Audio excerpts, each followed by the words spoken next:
Namaste. So this is Bijeet. So today we are going to have our third lecture.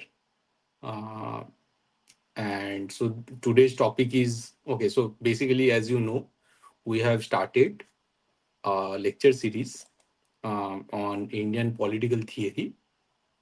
And today is our third lecture. The title of today's lecture is Hindu Morality is Natural Morality. Um, and in the last two lecture, we basically discussed that we need to de-Abrahamize our culture and our politics in the sense, and because of the fact that that de-Abrahamization is equivalent to decolonization of India and will be equivalent to decolonization of India. And we have also extensively discussed about Abrahamic historiocentrism and how it leads to various it creates various anomalies, and in the process it actually destroys the whole of culture itself. And so today we are going to continue from there to understand what is actually wrong with this Abrahamic historiocentrism and historiocentrism, so to say, and how basically the Abrahamic morality that is centered around this historiocentrism, how it leads to nihilism, so to say, and what we can offer, okay, what the Hindu morality can offer to escape from this nihilism. Okay, so again, this is a very big topic, and probably it will take a couple of lectures. Let's see. I'm not sure, but this is again a very pivotal point that we are going to touch upon, at least in the context of this subject of Indian political theory. Okay, and then we are going to build up from here.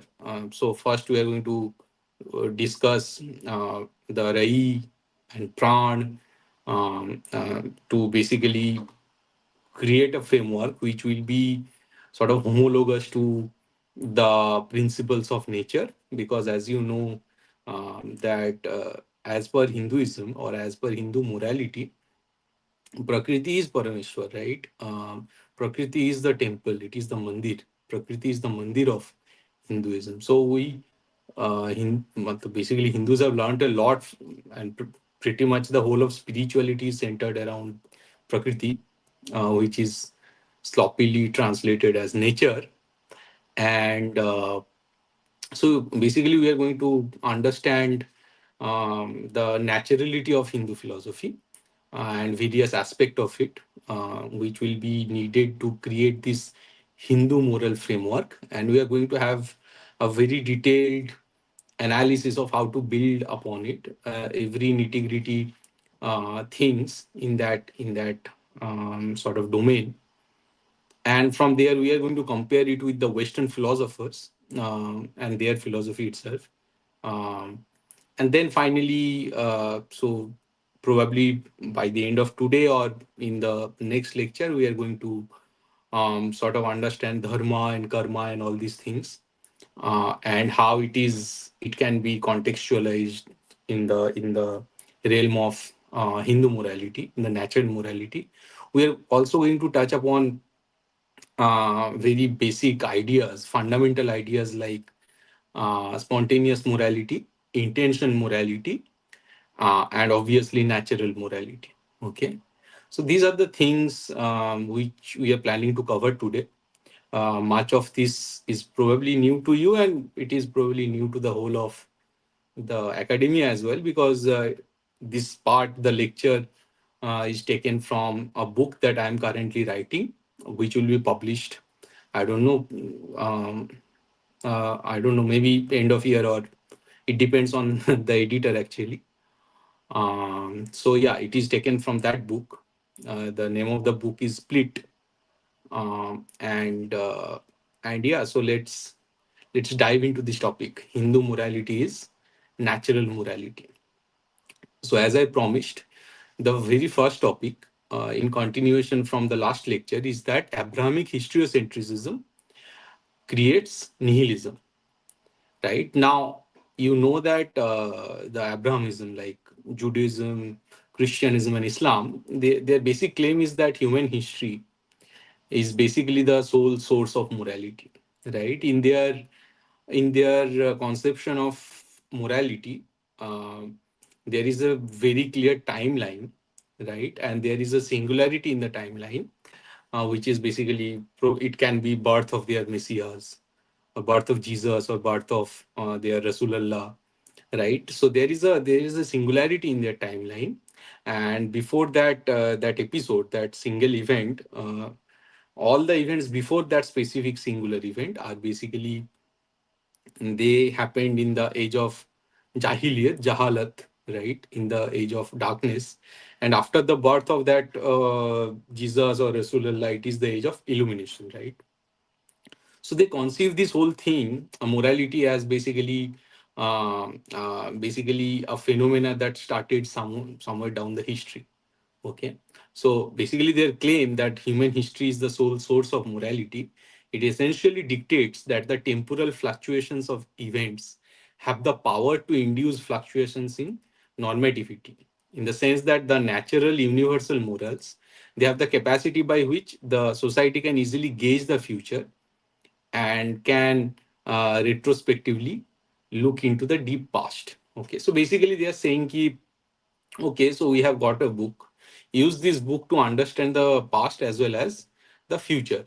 Now, this is powerful since it enables a society to exactly understand where it is situated at a particular time in the vast infinity of space time, right? Because if you have a book which guides the humanity in terms of morality, etc., then you can, at any point in this space time continuum, no matter where you are in terms of which nation you are in, or what age you are in, whichever year you are in, you can just open the book and you can exactly understand that how a society can work ideally, right? The certainty that natural morals arm a society with saves the society from any schism or abrupt subversion.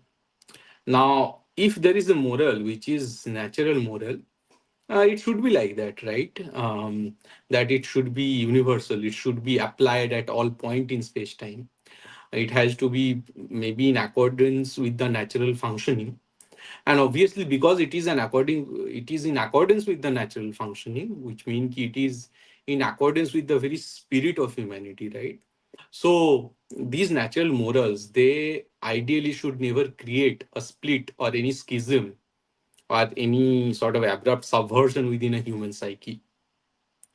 Now, this precise certainty is missing in Abrahamic design, okay, which we are going to prove, which we have talked about. I mean, we have talked about the historiocentricity, but today, basically, we are going to discuss how this certainty is missing. Okay, this certainty about naturality of morality is missing in Abrahamic design.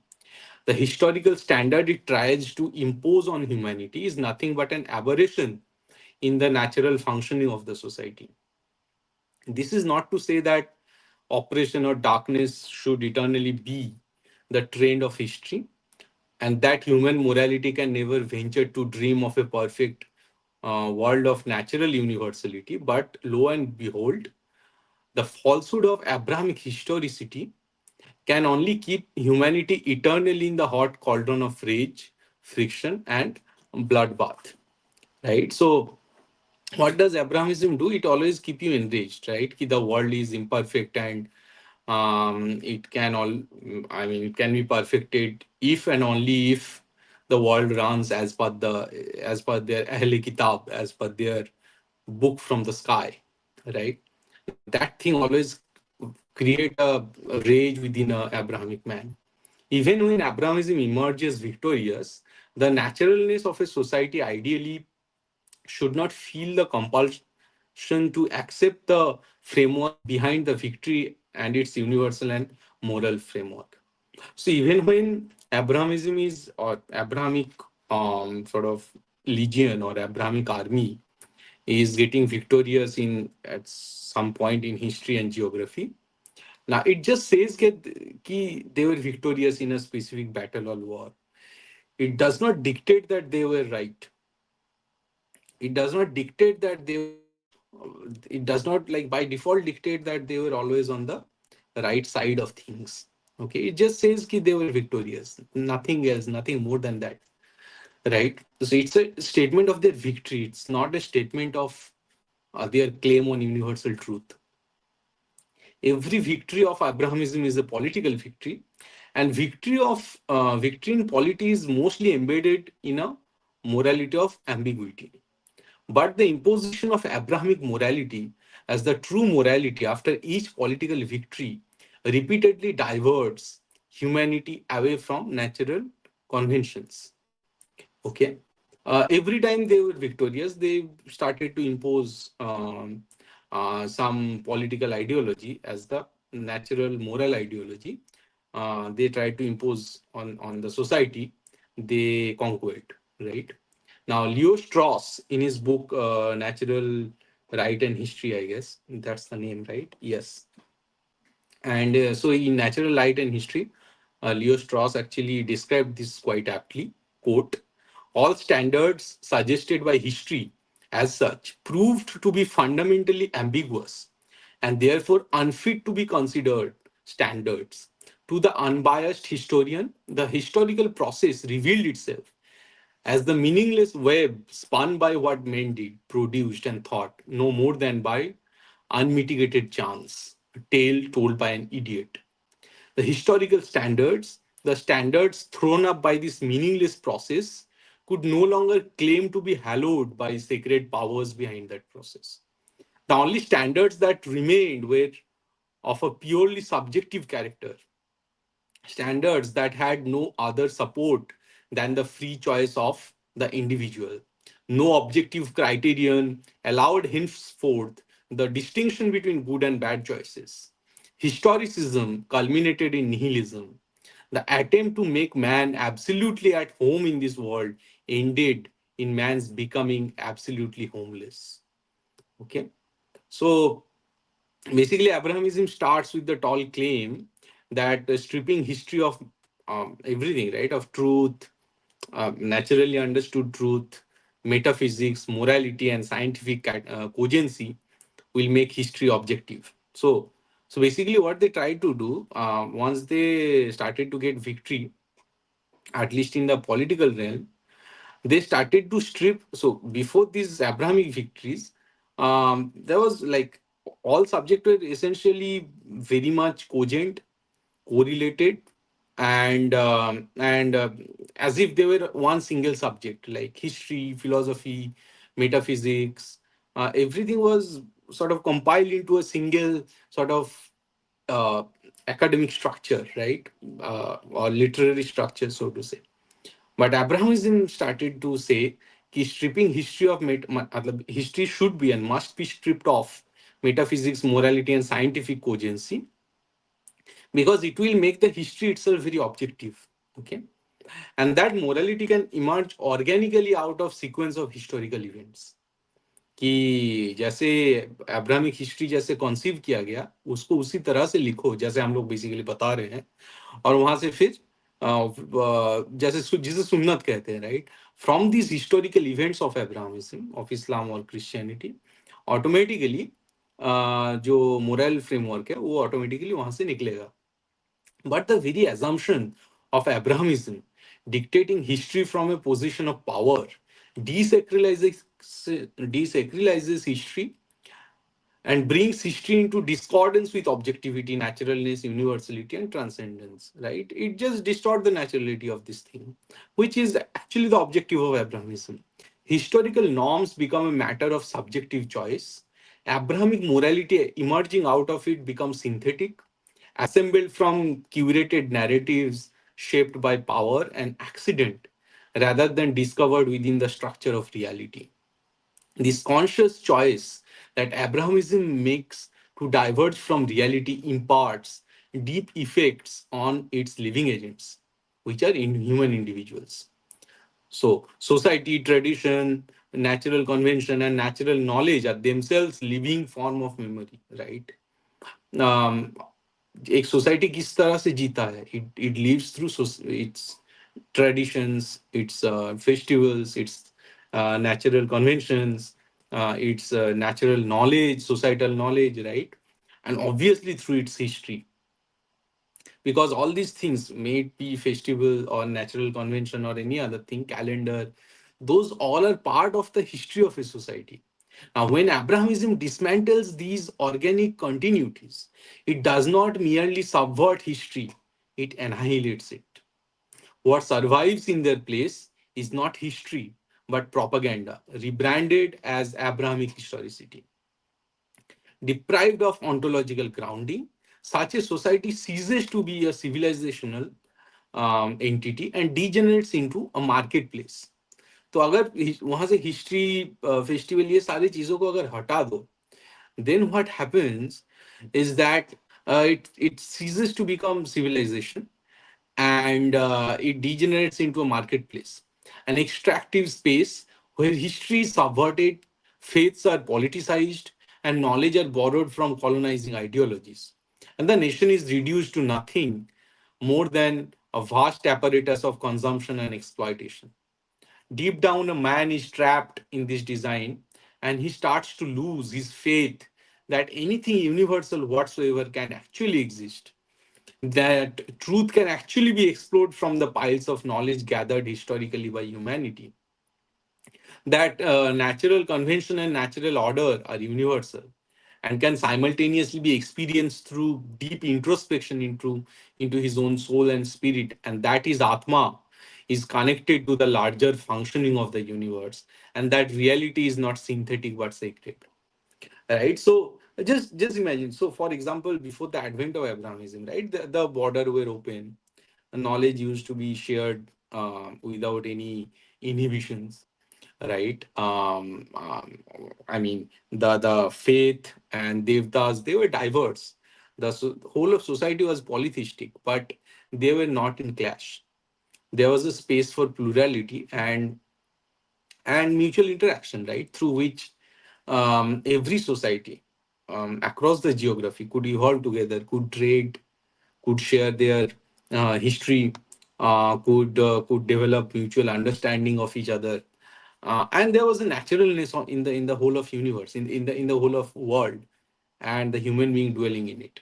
But Abrahamism actually basically cuts it off, and it actually kills the opportunity of any deep introspection, or that the Atma is connected to the larger functioning of the universe, and it actually sort of make us underconfident about the fact that reality can be sacred and not synthetic.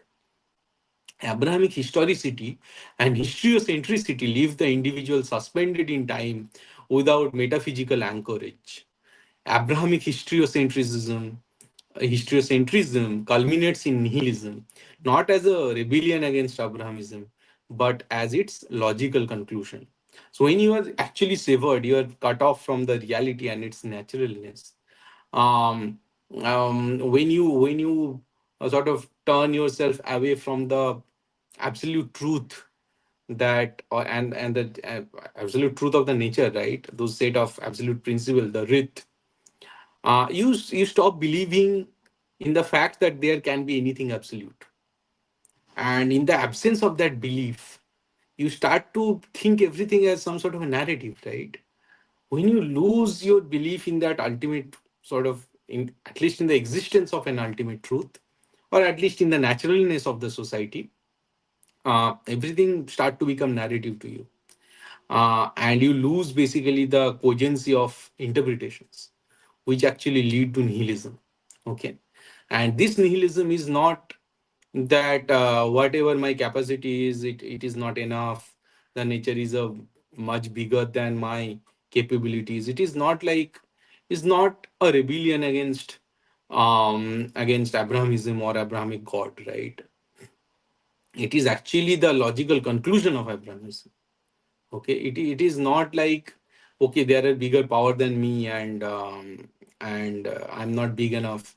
It is not that kind of underconfidence. It is not that kind of quote unquote. It's not that kind of nihilism. It's the nihilism of specific to Abrahamism. It is the logical conclusion of Abrahamism that actually makes you try to make you quote unquote logical, Abrahamic logical at least, and from there it actually throws into it into this abyss of nothingness, where nothing cogent, true, historical can actually exist, nothing organic can actually exist, and it gradually leads to nihilism.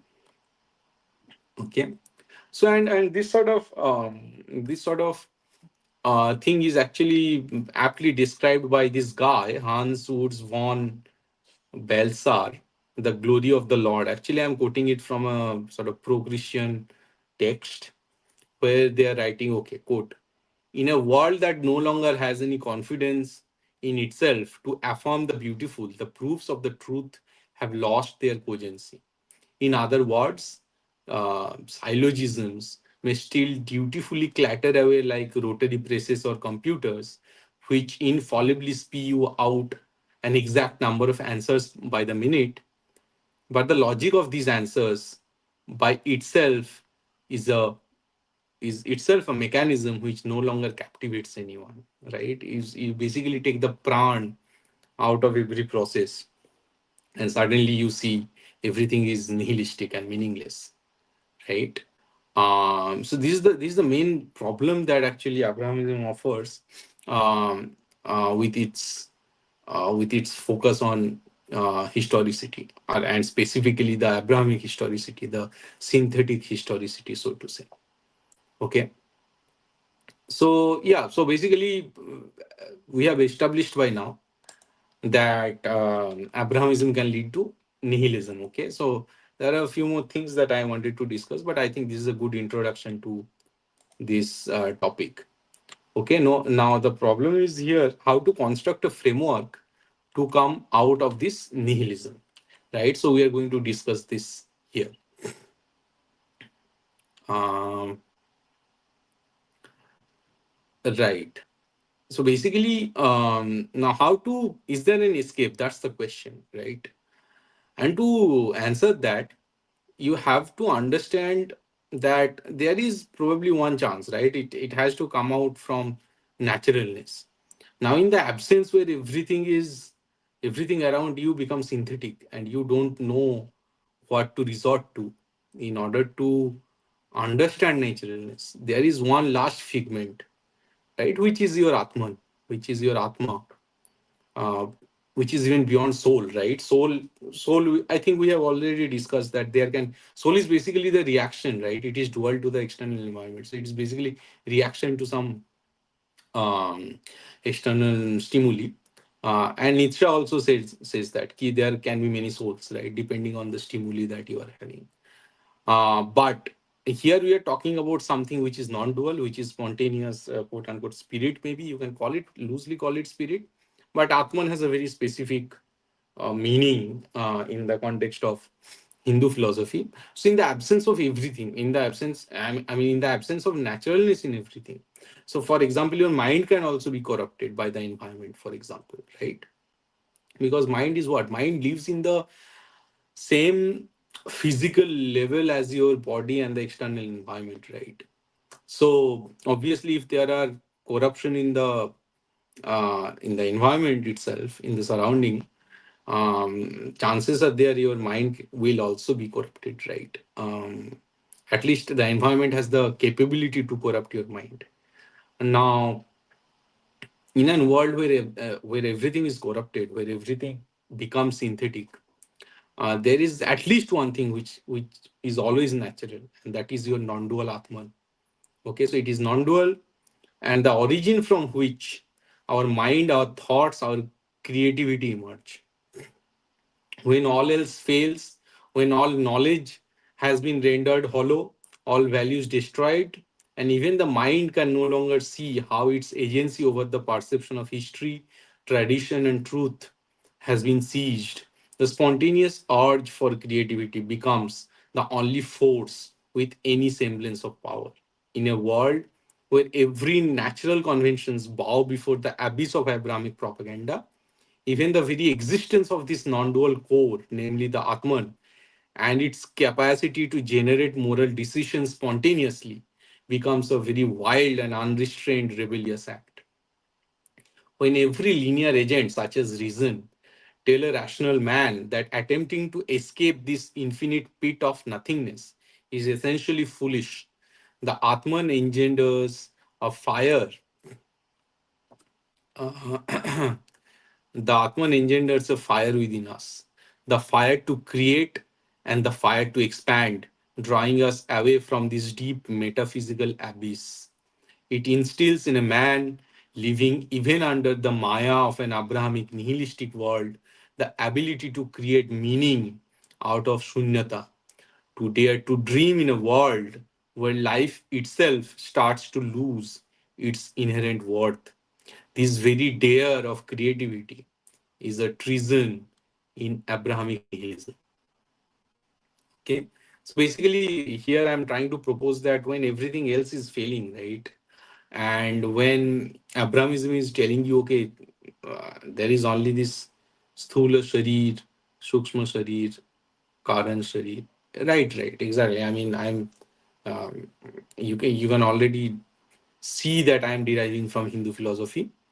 Um, and here's the problem, right? Because what is nihilism? So nihilism basically, it basically throws you into this infinity deep abyss where being a rational man, the the only response that you can get from your spirit, right, if you are completely rational, is that ki, yeah, this is insurmountable. I cannot, because this is an infinite abyss. No matter how long I jump, how high I jump, I can never escape this. um, and that's a rational response, right?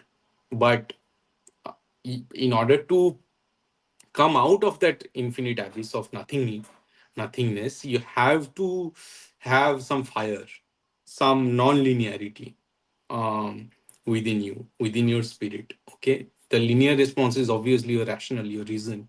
So you need a non-linear response in order to come out of this infinite abyss, to inject meaning into this shunyata. Because if you're rational, if you have reason which is linear, it will always average out to zero, right? So you need something non-linear, and you need something that has the ability to create something out of nothing and to create meaning out of shunyata. Okay. So obviously, here you can see that, okay, there is, um, uh, uh, the point is that this sheer passion of creation, right? This creation has the ability to sort of defy this nothingness. Yeah, this nothingness and this nihilism. When the reason declares it is not possible, it is a void, you will drown in it without a trace. Man chooses to reject this self defeating logic that says extinction is the only rational end. Instead, he clings to a fragile, glowing ember that outlasts despair. He chooses not to collapse into convenience, not to decay in pleasure, but to trade dignity for distraction, right? And not to betray the spontaneous summons of his inner callings, right? So basically, yeah, basically here I am gradually trying to develop the framework where I am keeping this passion for creativity. I'm trying to give it some chance, okay, some opportunity to create something out of nothing, okay. And obviously, why we are trying to create, because in a meaningless world, it is creation and it is your creativity that brings some meaning, right? The very first order effect of this thing, of your creativity and your passion for creation, very first order impact is that it will create some meaning of your existence. Okay, so I'm just trying that path. Nothing radical here. Okay, I'm just stuck in this infinite abyss, and I'm trying to be creative, just to and this is basically 0 to 1, right? In modern terms of Peter Thiel, right? He wrote this book 0 to 1, where he says ki, okay, I have to start create something from 0 to 1 that will take you from 0 to 1. So I'm just going from 0 to 1. Okay. And then because I'm trying to create meaning, my next proposition is that the architecture of meaning is necessarily moral. Why? Because meaning does not wait for us behind the veil. It does not descend from the cloud, right? It Morality in this sense, when stuck in this abyss and you are creating, it is coming from within you. It is not descending from heaven. It must be made, and it must be made not through deception, not through lies, not through cunningness. Meaning, to be anything more than delusion repackaged, must rest on something solid as morality. Okay. And because morality, this thing is not a rule book. It is a it is basically an act of rebellion against the very absurdity we are trying to escape, the absurdity of nothingness.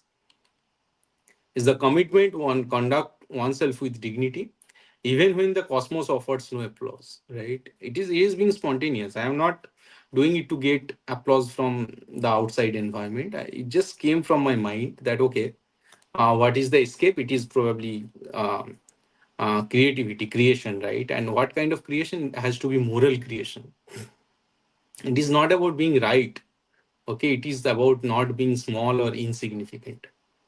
And obviously, this, if meaning, if it is really authentic, it has to grow in this soil. Okay, in your own core, in your own, from your own atman. Not because morality guarantees it, but because without is there is only utility, appetite, manipulation, mimicry, and intention. Without morality, the search for meaning may bring a great risk of awakening without grounding, right? Freedom without form.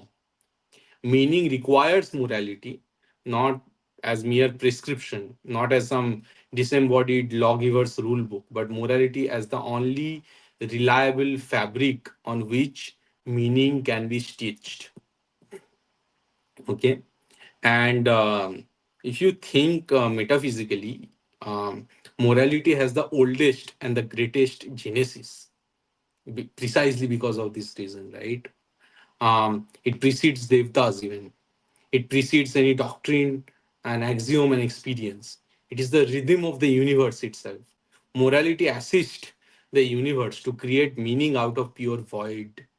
Brahmand is so ancient, so vast, so symmetric, so simple, and so beautiful because it is, but it is still not dead yet because it is weaved on moral values, the same values that have ignited the fire of existence in this Brahmand and consequently have given it the greatest of all possible meanings.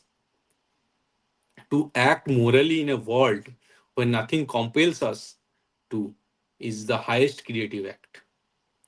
It is the forging of meaning not through belief but through being. Not because the world is real necessarily, but because we are, right? So in a way, I am moral, therefore I exist. Okay, we are the fulcrum on which truth and illusion tilt.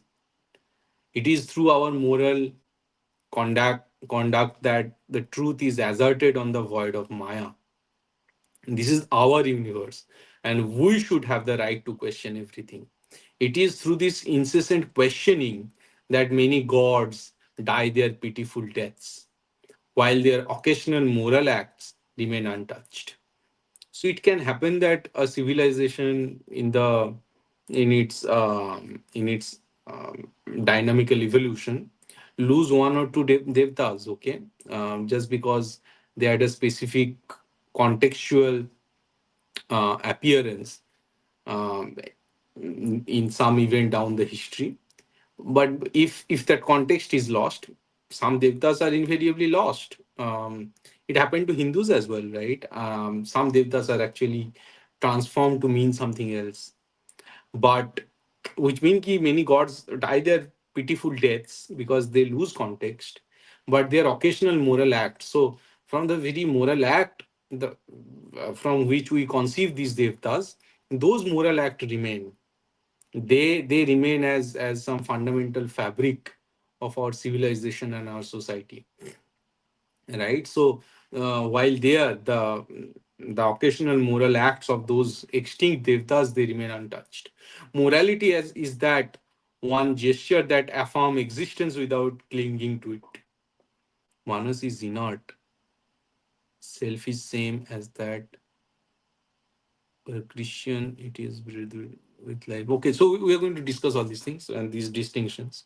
I mean, maybe we should just from here on we should maybe stop comparing, because they are fundamentally different philosophies. Okay, manas और मन जो है उसके बीच थोड़ा बहुत differences है. Even manas as defined from defined in various like Kapila जैसे describe किए थे, उसके बाद जैसे डिस्क्राइब मनस का अलग अलग मीनिंग रहा है.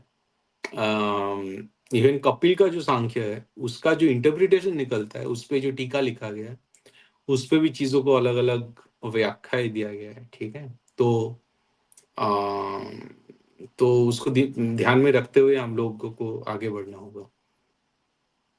Morality is that one gesture that affirms existence without clinging to it. Morality heals a man, especially after he sees the emptiness. And it saves him not by asking him to retreat from the world, but by lighting the eternal fire that brings forms and structures, wills and representations into this otherwise chaotic or illusory existence. Okay. So basically, here I'm trying to establish the proposition that the architecture of meaning is necessarily moral. Okay, because so first we were this poor creature in this infinite abyss.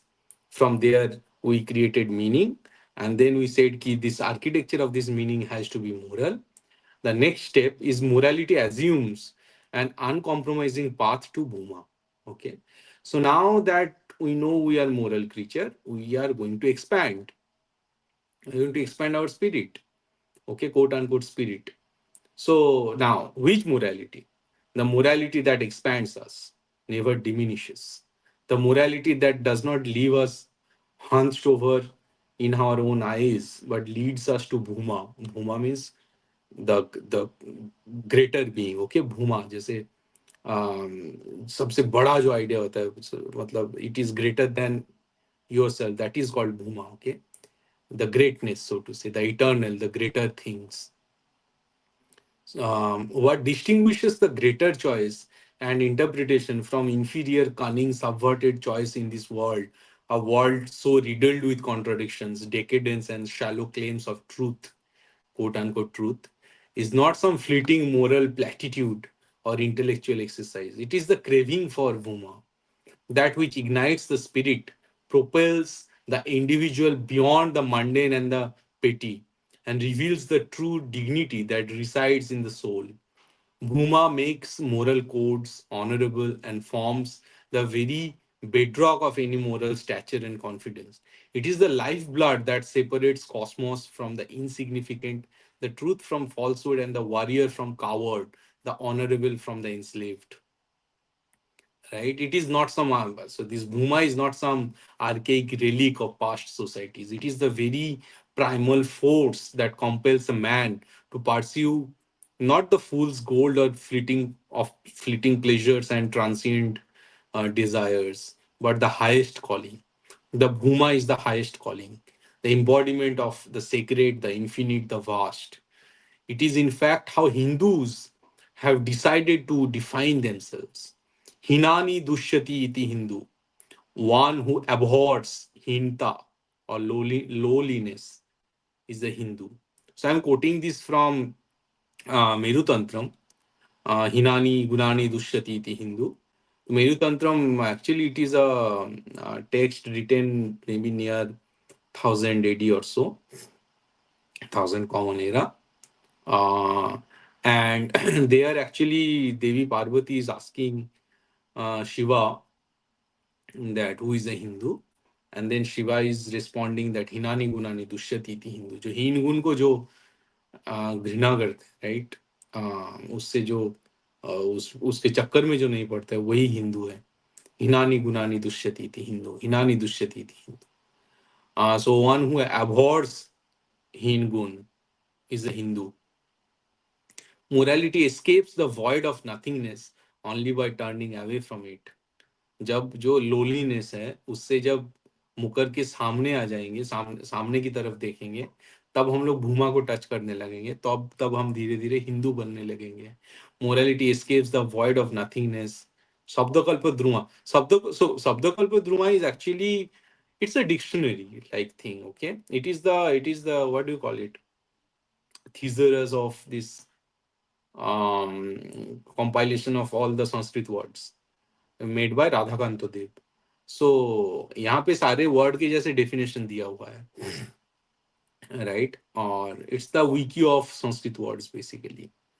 और वहां पे जो हिंदुओं का ये definition दिया गया है, हिनानी दुष्यति थी हिंदू, और फिर रेफरेंस में वहां पे मेरु तंत्रम को रखा गया है. ठीक है. Shabdakalpa Dhruv was written in I think 17th 18th or 19th century. Okay, so morality escapes the void of nothingness only by turning away from it, adopting the greater call for Bhuma. Okay, so this like awakening yourself to the call of greatness, right? To the greater call, to the Bhuma. It actually makes you Hindu. Okay, this pursuit of honor sets a man apart from the wretchedness, particularly from the deceitful, the conniving, and the manipulative forces of, for example, the religious values that pervades the society. These values, cloaked in the robes of morality and compassion, reek of hidden agenda, of ulterior motives, and a creeping moralism, if you can call it moralism at all, that aims to subdue the spirit and destroy the dignity of a man. It is only through the quest of Bhuma, that morality distances itself from the Abrahamic tradition, which is built on guilt, on a false sense of salvation, on the promise of eternal life purchased with servitude and subjugation. Because Abrahamism smells of bad air, a toxic cloud of hypocrisy that stifles the will to power and suppresses the soul's true nature. Right, because Abrahamic morality, they are this historiocentric morality built on guilt, built on servitude, कि तुम्हें question करना मना है, तुम्हें eternal life और अच्छा खासा जन्नत वाला लाइफ तभी मिलेगा जब तुम बिल्कुल ही कुत्ता बन जाओगे, राइट, नबी का कुत्ता बन जाओगे, कोट अन कोट, या फिर जो बिल्कुल ही सरेंडर कर दोगे, right. Islam, the very word Islam, it mean submission.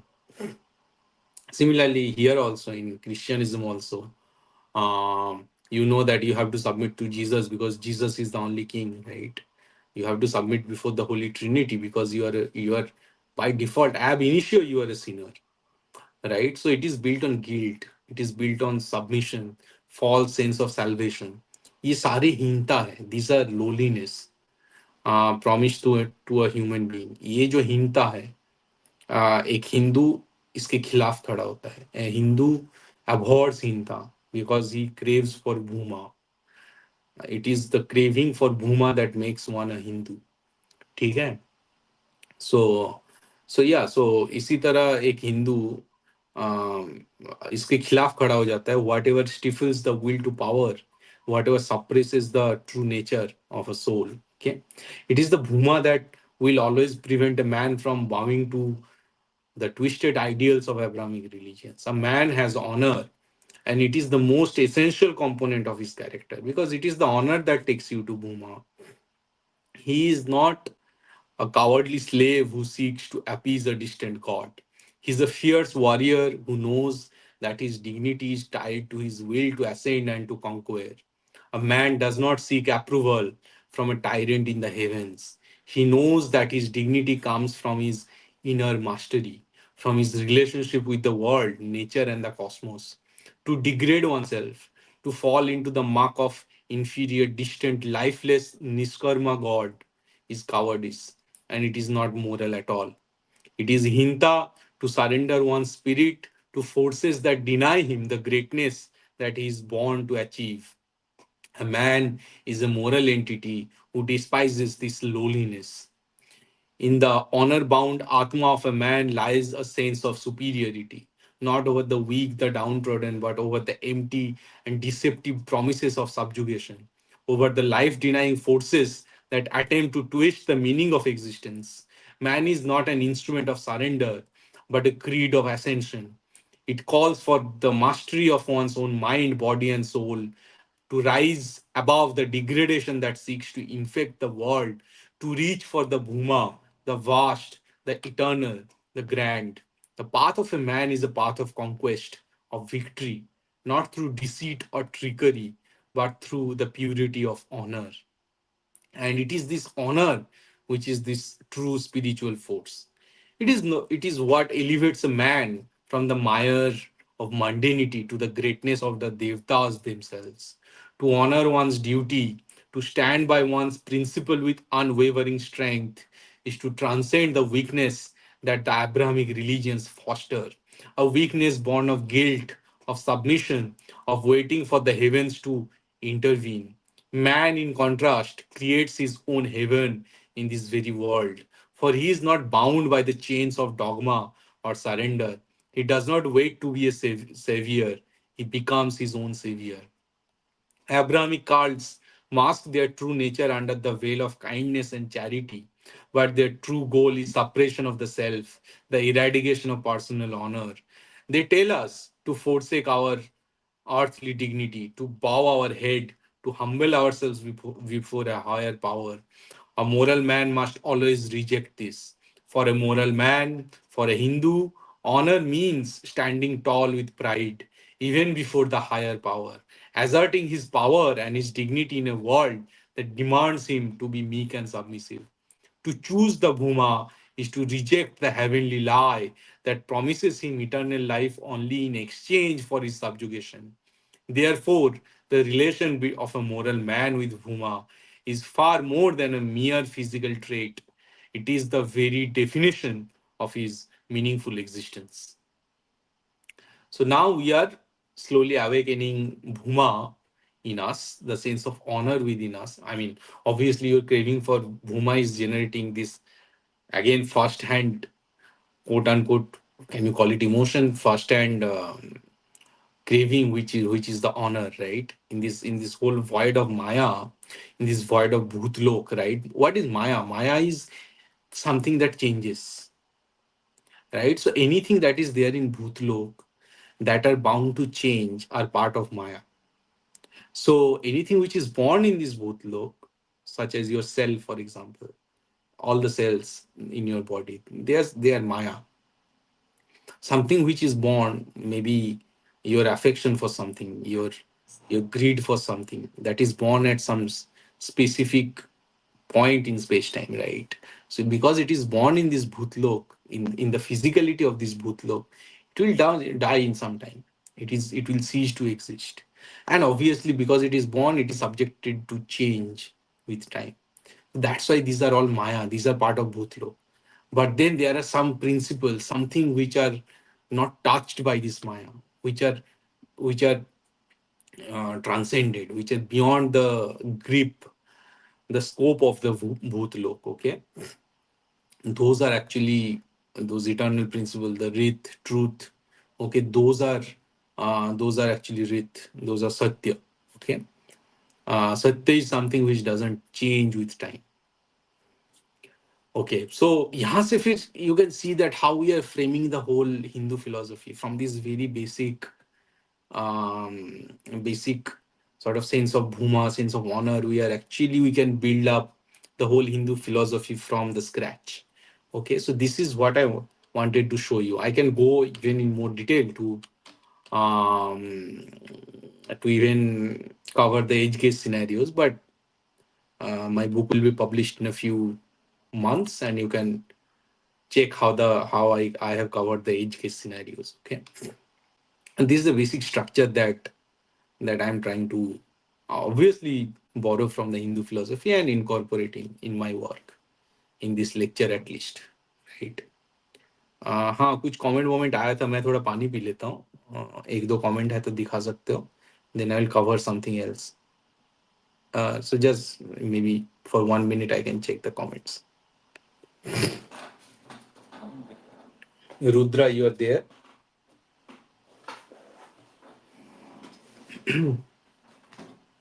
I'm just going to drink some water and then I'll resume. Rudra?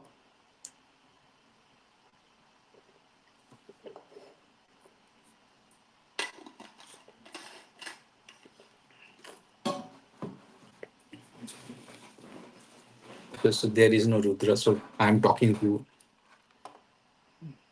void. I don't know, but hopefully I'm talking with some honor. So this is going somewhere, right? This is creating some meaning. Okay. Um, Now you may say, yeah, Bijit, what you're saying is basically it's synthetic, right? In the sense that okay, maybe you are synthesizing these sort of framework, they are not natural. But you promised us कि यार uh, whatever morality you are going to conceive or you are going to prescribe or describe, it will be natural morality, right? So what is the proof? What you're saying is actually natural part of natural morality. So in order to explain that, I am going to introduce one more word, which is Rai. Okay, Rai is a word which is there in many Upanishads. I remember, I think it is in Taittiriya Upanishad, in Prashna Upanishad. So at least in a couple of Upanishad, you will get this word Rai.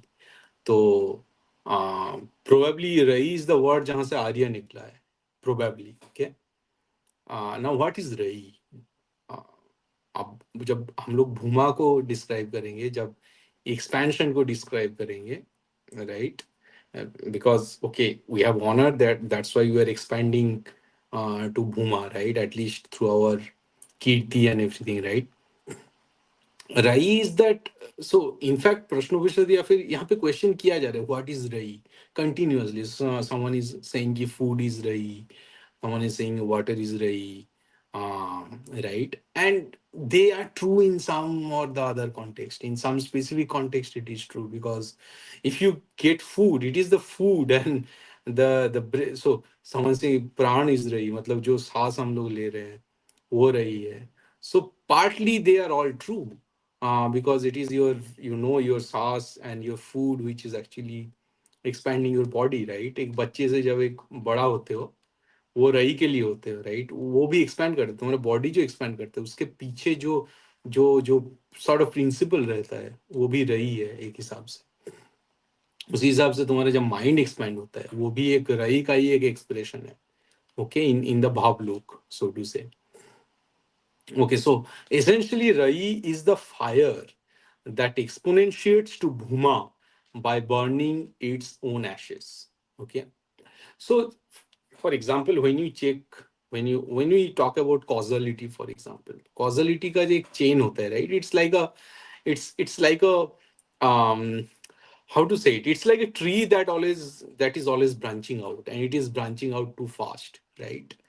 कि एक जगह से निकला था, फिर causality is what is it is the principle that creating from cause to flurry of effects, and these effects themselves are becoming cause to some more effects and so on. So it is just branching out of events, of causes, right? From some cause you're getting a flurry of effects branching out.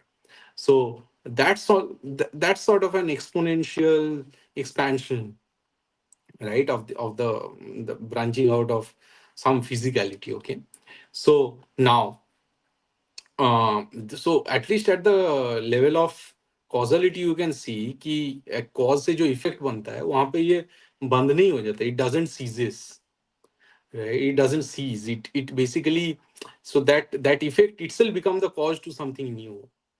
So in a way philosophically it's like okay, it is so the cause is having some fire within it, to create ashes which are the effects, and these effects are actually the ashes are actually bonding themselves to create more effects, right? More second order effects, so to say. So it is the fire within causality that exponentiates by burning its own ashes. So Rai is that fire that exponentiates to Bhuma by burning its own ashes. Now, at the level of causality, when I'm saying this is a description of the dual world, right? Because you know that physical world is a dual world, right? But Rai is something beyond that. I mean, this is a very generic principle which is probably which can be applied beyond this bhutlok, so to say.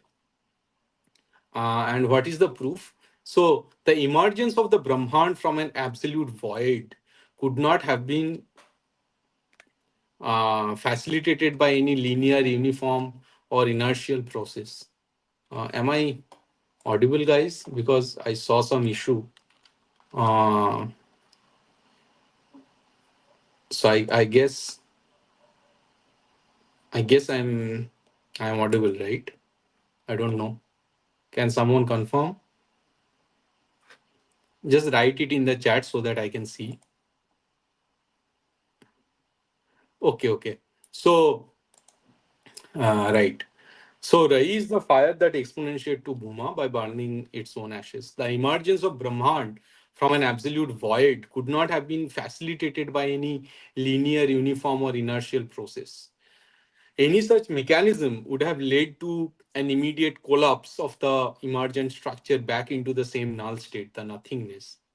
Right. So if the world were created with linear, uniform processes, so uh, for any linear process, you know and if it is created out of zero, let's say, if you average it out, it will always average out to zero, right?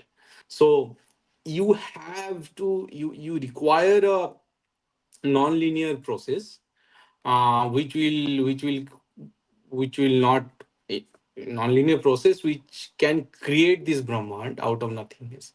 Because if it is not non-linear, if it is linear, then it will always go back to the void, to the nothingness, from which it had momentarily escaped. To persist, expand, and self-organize, the universe had to adopt a principle of exponentiation, a mechanism by which the transformation of states accelerates with each interaction. Just like one cause create a flurry of effect, those each effect become cause to some other set of effects and so on, right? It's an exponential expansion. The world also so this is called inflation actually, if you read physics, if you know some amount of physics. So it is a mechanism by which the transformation of states accelerates with each interaction, each effect generating not equilibrium, but further disequilibrium, not rest, but additional momentum. This process is not just mathematically coherent with the structure of cosmological expansion, but it is philosophically mandated by the observable architecture of causality, right? As we have discussed already. Contrary to the rationalist assumption that reason, logic, or teleology are the primary forces that have ensured the continuity of the cosmos, it is, in fact, the intrinsic fire, the almost irrational compulsion of cause to crave for Bhuma and to beget a flurry of effects that has structurally secured the ontological space within which the physicality of universe unfolds. This tells us something evidently important. Rationalists' refuge, such as reason, logic, or teleology, is linear and canonical, while the fire that blasted cosmos into existence from nothingness is extremely nonlinear. Furthermore, the sustenance and survival of a thriving, expanding cosmos ensure that causality is an exponentiating web, a fractal of flame branching outward with ever increasing intensity, far surpassing what existed near the genesis. Right? It's an extremely non-linear process that is actually, so it created from nothingness, but then it is going away from the nothingness through non-linear expansion, right? So obviously this is neither inertial nor mild in its progression. Rather, it functions more akin to a recursive ignition. Right? It is burning its own ashes. Right? There is no residual ashes कि जिससे stasis आ रहा है. ये actually अपने ऐश को भी burn कर रहा है to go away from that initial nothing वाला स्टेट. ठीक है. It is a non-linear self-augmenting sequence that does not culminate in dissipation. Okay. But instead, it generates further potential for combustion, insight, and volition within the object. If there is ever a set of quote unquote will that give birth to effects and phenomena from a set of cause, the fire of will does not expire, right? It intensifies, produces within the subject a recursive interiority that further amplifies its drive, cognition, and creative projection onto the world. So this is some sort of a chain reaction, as you can see. This is a metaphysical chain reaction. It maps a trajectory for each individual state from a state of ontological nullity to the plenitude of all possible destinies. The absence of ash in the moral and cognitive sense indicates that causality functions not as a terminus, but as a principle of sustained acceleration. I'm just repeating the same thing, right? Meaning, in this framework is not a stable product or final realization. Meaning does not arise through reason alone. It is the essence of an ever intensifying cosmic combustion that fuels without exhaustion or creation of any residual ashes. The subject's existential navigation through and beyond this contingent world. Right? So basically, I'm saying that meaning is not some teleological realization, okay? It is there in the framework itself. It is through this chain reaction that a subject moves from absolute insignificance, which is metaphysical nothingness, to the possibility of every imaginable and unimaginable destiny. The fire does not die. It cannot die because the very condition of its burning is the generation of further flammability. It creates not finality but proliferation, not silence but resonance, and infinite becoming. So let us name this fire that sustains and exponentiates the combustion of reality by burning its own ashes. Let's name it Rai. Okay. So this fire that is burning its own ashes to lead this exponential expansion, we are calling it Rai. Right. And as we have established here, it is true at the metaphysical level as well. So Rai is the conceptual architecture and the groundless ground upon which the meaning can emerge out of void.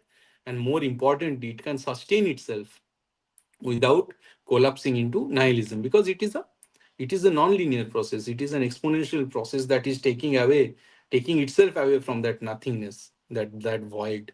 It is Rai that permits the subject to endure the abyss, to metabolize the absurd, and to construct significance not in defiance of meaninglessness, but quite weirdly in the intensification.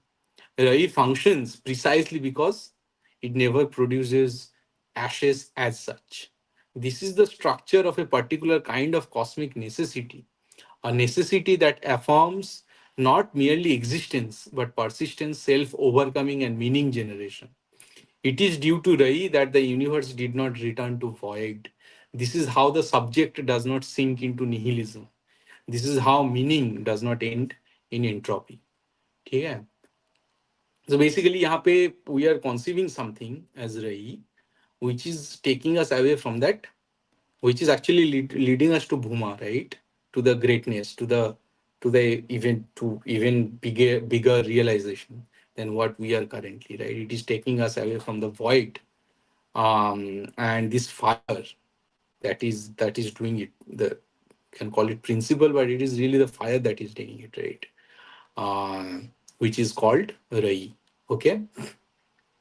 Now, I have developed a few more things here, because I wanted to sort of compare it to the Western philosophy. कि Western philosophy में कहीं पे ये चीज दिखता है क्या हमें? But frankly, what I found was that कि जो Western philosophy है, because it is based on logic and reason, right?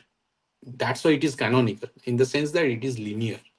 Okay, and I'm going to prove that. Okay, I'm going to prove that now. um, उससे पहले मैं और एक चीज बता देता हूँ. सो यहाँ पे बिकॉज सब कुछ तो पढ़ नहीं रहा हूँ यहाँ पे. सो आई नीड टू एक्सप्लिसिटली से this here which is that कि सो जैसे हमारा जो गुण गुण वाला सिस्टम है कि जो तीन गुण होता है, एक सत्व, एक रजस, एक तमस, राइट. सो सत्व एंड रजस, रजस वाला जो पार्ट है वो शायद इट इज होमोलोगस टू रही. सत्व जो है it is basically the principle, right. Tamas जो है, tamas is something that brings the this stasis in the sense that so basically मैंने क्या बोला, ये रई का क्या काम है, रई का काम है it expands exponentially, right. It expands the whole chain, right, of meaning exponentially, right. Stasis क्या करता है और तमस क्या करता है? तमस एक्चुअली ये जो एक्सपोनेंशियलिटी है इसको थोड़ा थाम लेता है, मतलब इसको इसको जकड़ लेता है. ये जो रेट ऑफ एक्सपेंशन है उसको जो जकड़ लेता है, जिस जो बेसिकली इनर्शियल आता है ये पूरे फ्रेमवर्क में, that is the Tamas. Okay. तो एक बॉडी के कॉन्टेक्स्ट में अगर मान लो कि for example when I am getting to fat, okay, वहां पे फिर क्या होता है? It is stasis, right. It has no functioning. But इससे क्या होता है, अगर मैं बहुत मोटा हो रहा हूँ तो उसके लिए मेरा जो हार्ट है वो पंप करने में उसको ज्यादा दिक्कत हो रहा है. ठीक है. So basically it is some kind of, so ये जो स्टैसिस है it is the agent of death. Death, I think I will discuss about it. It's not a, I am saying कि this is not an event but it's a process. Because जितना inertness बढ़ता जाता है उतना एक इंसान dead होता जाता है. ठीक है. And I will explain it in why. Now the question is कि मॉडर्न जो अपना वेस्टर्न फिलोसफी है, फॉरगेट अबाउट क्रिश्चियनिज्म, वो तो बेसिकली उसके अंदर ज्यादा कुछ है भी नहीं. But even in the context of modern western philosophy, मतलब can we see these sort of things, right, where they are trying to create meaning out of nothingness and all these things, right. Now, the problem here is कि modern Western philosophy it tried to axiomatize a man's interaction with the environment through algebraic statements, which gradually mirrored the geometry suggested by Kathopanishad. So Kathopanishad वाला जो आपको अगर पता है, कठोपनिषद में क्या था, एक बहुत सुंदर उपनिषद है. वो तो सबको, हर एक बच्चे को पढ़ाना चाहिए क्योंकि छोटा उपनिषद है और बहुत डीप. मतलब जिस हिसाब से हम लोग हिंदुइज्म में आत्मा, मृत्यु इसको समझते हैं, वो कठोपनिषद से लगभग डिराइव किया गया है. कठोपनिषद का एक न हन्यते हन्यमाने शरीरे वाला जो एक श्लोका है, न जायते न म्रियते वा समथिंग एंड देन न हन्यते हन्यमाने शरीरे. So this is actually, you can see this is copied in Gita. ठीक है. तो प्रश्नोपनिषद का ये जो श्लोका है डायरेक्टली ये गीता में लिया गया है, सेकेंड चैप्टर में. तो कठोपनिषद में क्या होता है, नचिकेता नाम का एक बच्चा रहता है और फिर उसका पापा को वो तंग करता रहता है कि कुछ तो होता है कि कहाँ जाऊं पापा, ऐसे कुछ रैंडम क्वेश्चन करता है, तंग करता है. तो पापा बोलता है कि जौमेर का जा, जम के पास जा, यम के पास. ठीक है. तो वो फिर पहुंच जाता है यम के पास. फिर यम देख रहा है ये बच्चा तो मेरे हिसाब के इसमें है नहीं, मेरे नोटबुक में. ठीक है. तो उसको फिर बोलता है कि उसको ज्यादा ध्यान नहीं देता यमराज. ठीक है. और फिर भी वो रह जाता है उधर. यमराज सोच रहा था कि ठीक है कुछ तो बाग आ गया है, ये तो फिर लौट के चला जाएगा पृथ्वी लोक में. क्योंकि इसका तो मरने का टाइम नहीं है, मुझे मतलब मेरे किताब में तो लिखा नहीं है अभी भी. लेकिन वो रह जाते हैं, 3 दिन रहता है, जिसमें यम 3 दिन बाद आते हैं तो देखते हैं कि यार ये तो बिना खाए पिए ये ब्राह्मण का बेटा यहाँ पड़ा हुआ है. तो यम सोचता है यार मुझे तो फिर पाप लगेगा. तो फिर आई थिंक यम उसे खाना वाना खिलाते हैं और फिर पूछते हैं कि यार मैंने तो आपको 3 दिन तो भूखा रखा है, तो इसके लिए मुझे पाप लगेगा. तो आप बताओ कि मैं, आप मुझे 3 वर मांगो. ठीक है. मैं आपको वरदान दूंगा. तो फिर नचिकेता एक, आई थिंक पूछता है कि मेरा पापा अगर कुछ पश्चाताप कर रहे हैं तो उसको आप क्षमा कर दो। दूसरा होता है कि नचिकेता पूछ लेता है ये जो यज्ञ का अग्नि है उसे नचिकेताग्नि शायद नाम दिया जाए, ऐसा कुछ। आई थिंक सेकंड होता है उसका। थर्ड होता है कि टेल मी अबाउट डेथ, ठीक है, मुझे मृत्यु के बारे में बताइए। तो फिर बाकी पहला दो तो ऐसा मतलब दे देते हैं वरदान। Is not for common public, let it be kept aside, नीति हम लोग उतना ही बेहतर है। नहीं नहीं, मतलब ये तो कहानियां है यार, ये तो बोल ही सकते हैं। तो फिर यम पूछता है कि नहीं, डेथ के बारे में कैसे बताऊं तुम्हें, ये तो एक मतलब रहस्य है, ये हम लोग बताते नहीं है, देवता जो है वो इंसान को बताते नहीं है। फिर बोलते हैं मैं तो, फिर यम बोलता है कि तुम एक काम करो, तुम्हें मैं बड़ा साम्राज्य देता हूँ, तुम्हें इतने सारे कैटल्स मिलेगा, तुम्हें हूर परियां मिलेगी, ठीक है, मतलब तुम्हें अप्सराएं मिलेगी। फिर ये बच्चा बोलता है कि ये सब अगेन, ये सब तो पेरिशेबल है, राइट, ये तो कोई ना कोई टाइम में ये तो खत्म हो जाएगा। तो मुझे ये जान के क्या फायदा है, मैं ये वो चीज जानना चाहता हूँ जो इटर्नल है, right.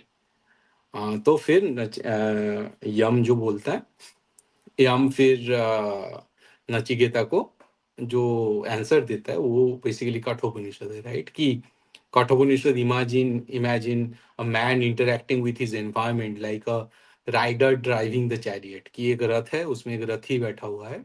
The self, the Atman is the rider or the rathi. The sarir is the chariot. The intellect or buddhi is the charioteer. And the mind or manas uh, in this context is the reins. The senses or indriya are the horses. And their objects their objects the roads, विषय जो कहते हैं जिसमें हम लोग लिप्त होते हैं, वो बेसिकली वो रोड, वो रास्ता है, वो जो रथ का जो रास्ता है वो विषय है। Only the wise charioteer holding the reins firmly can guide the steeds toward the supreme destination, Parampadam, right, which is beyond birth and death.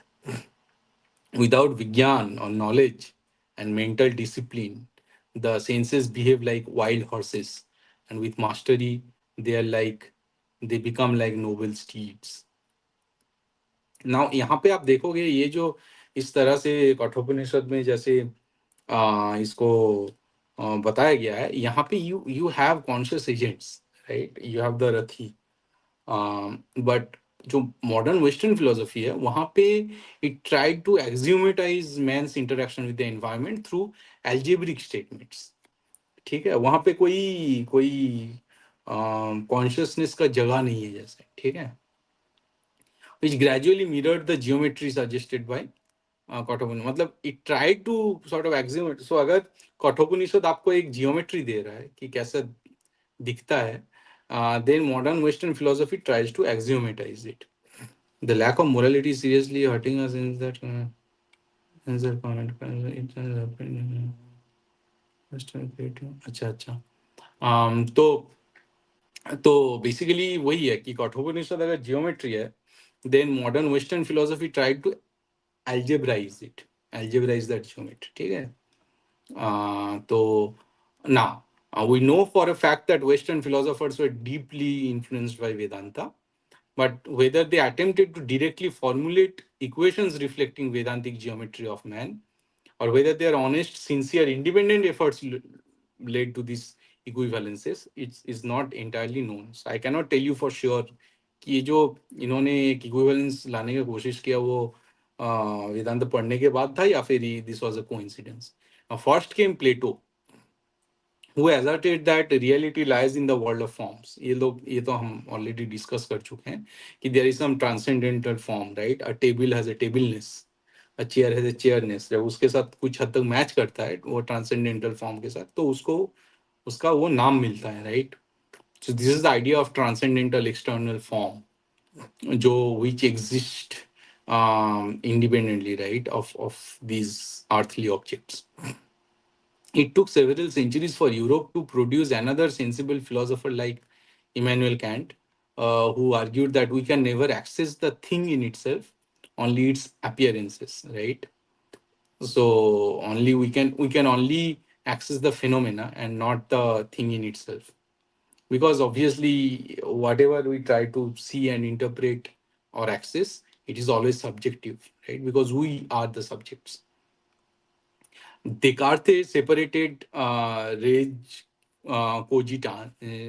cogitas, thinking substance, from res extensa, which is extended substance, as if the charioteer could be defined apart from the chariot. कि जो thinking substance है और जो extended substance है, they are basically they have a well between them. तो जो नोमेना है, जो फिनोमेना है, उनके बीच एक वो चीज एग्जिस्ट करता है, वेल एग्जिस्ट करता है, and they are not directly connected. Okay, I mean phenomena के ऊपर जैसे नोमेना का कोई ऐसे कमांड नहीं होता है, as if the charioteer is could be defined apart from the chariot. Yet in doing so, he left the reins unaccounted for. What exactly connect the pure thinking substance to this physical machine, namely the body? For him, the answer was mechanistic. The pineal gland is a hinge between the worlds. कि हम लोग जो चीजों को देखते हैं, जैसे बाहर की दुनिया को रजिस्टर करते हैं, it happens to this connectivity with the pineal gland. But can a hinge explain motion toward a goal? Can it account for what the chariot moves at all? Hume dissolved the self into a bundle of perceptions, reducing the chariot to a series of jolts within, without a driver, reins or destination. ठीक है. Hume तो extreme sort of subjectivity लाते हैं इस पूरे framework में. And if we try to make an equivalence with Kathopanishad, this is the image of an unyoked horses, each sense running towards its own object. That is the vikara of रूप रस शब्द स्पर्श गंध. ठीक है, कि ये जो अलग अलग विकार होता है, ये जो परसेप्शन होता है, वो हमारे जो सेंसेस वो अलग अलग जगह बिल्कुल ही पागलों की तरह भाग रहे हैं. That is basically, if we try to understand Hume from the Kathopanishad's perspective, Hume manage to unleash these horses, tearing apart the wholeness of the chariot. कि ये चैरियट सच एग्जिस्ट नहीं करता, सब अपने अपने हैं. ठीक है. To preserve the road, he lost the map. He dared to derive meaning without intellect, artha without buddhi, and in the process, he lost vijnana to hold the reins taut. Schopenhauer, he recognized this gap and inserted the will as the hidden engine behind phenomena, the invisible master whose restlessness fuels both inner and outer. His work, The World as Will and Representation, comes remarkably close to this Vedantic image. Will as the master seated in the chariot, representation as the visible apparatus of reins and steeds, like the manas and indriyas. Yet his will is blind, possessing an irrational striving without innate sattva. For example, the sense of bhuma, it is missing, right? But Kathopanishad sees in the master not blindness, but the potential for clarity, for suchi, when the intellect is truly awake. Satra. So Satra sharpened this into existential form. Existence precedes essence. There is no pre-given essence. In a way, the charioteer and the chariot de facto exist. The charioteer discovers the road and the destination only through the act of driving. The chariot is always already in a motion, essence trailing behind existence like a cart behind a horse. For Satra, as for Vedanta, there is no resting in mere perception. Perception ignites intention, and intention demands action. A chain of causality moving inward and upward toward the unmanifest. But Satra asserted that there is no being behind appearance. He claimed that appearance is the true reality, stands radically different from, and in fact diametrically opposed to, the position of Plato and Kant, who believed that reality is not merely the allegory of the cave or solely the phenomena. Heidegger, on the other hand, ventured beyond the ontological might of a canonical Abrahamic God to assume Dasein, much like Atman, in the sense that Dasein is an entity, or I think Dasein bolte hain ye. Dasein is an entity which does not just occur among other entities, rather it is ontically distinguished by the fact that in its very being, capital B, the being is an issue for it. That is, Dasein or Dasein is uniquely capable of reflecting on the existence itself, unlike other beings like stones or plants. ठीक है, चेतना की बात कर रहा है. Heidegger found his own equivalence of nirvana while capital being reveals itself. कि ये जब पता चलता है कि हमारे पास चेतना है, दैट इज लाइक वहां से निर्वाणा चालू होता है. He call it Lichtung. Okay, Lichtung I guess, an open space where light can shine through, enabling beings or small beings, with a small b, okay, enabling beings to be seen. He almost mimics the idea of Upanishads, which identify Atman with Brahman. And notice the similarity from his quotation. Quote, the clearing is the open region for everything that becomes present and absent. But the clearing itself is not nothing. The clearing is the lighting. Only this lighting grants and guarantees to us humans a passage to those beings that we ourselves are not, and access to the being that we ourselves are. Okay, so basically, this is like उपनिषद में एक जगह बोला जाता है ना कि एक सूरज है, फिर वहां से, लेकिन if you have the lotus pond वहां पे, या फिर if you have due, right, अगर ग्रास के ऊपर ड्यू रहता है तो अलग अलग जगह सेम सूरज है, रिफ्लेक्ट करता है, और हर एक ड्यू जैसे बिहेव करता है as some source of sunlight, right. That is between the Brahman and Atman. तो सिमिलर चीजें यहाँ पे हाइडेगर एक्चुअली लाने की कोशिश करता है. Heidegger's design brings the road itself into view, not as a surface or inert phenomena, but as a clearing when capital being happens. This is no static stage, it is a terrain that demands navigation, like the Durgam Pathas of Kathopanishad, sharp as a razor's edge. In his later thought, when Heidegger speak of aletheia or unconcealing, one hears the same tension of rishis knew about avatar. That disclosure is not a one-time event, but a constant steering, an active restraint of the senses, so that chariot doesn't veer into mere distraction. ये भगवान जो बार बार अवतार भेजते हैं, it is like the un concealing or revealing of this capital being, okay, which is basically Brahma. ठीक है. Now, the evolution from the pagan philosophers like Plato to modern European philosophers like Heidegger may seem complete in the sense of explaining everything that is theontology and even beyond.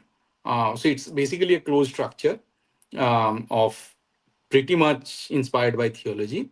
But the core issue still persists, the prawn present in this universal structure, enjoying freedom, experiencing phenomena, still maintaining its independence somehow from the physical chain of causality.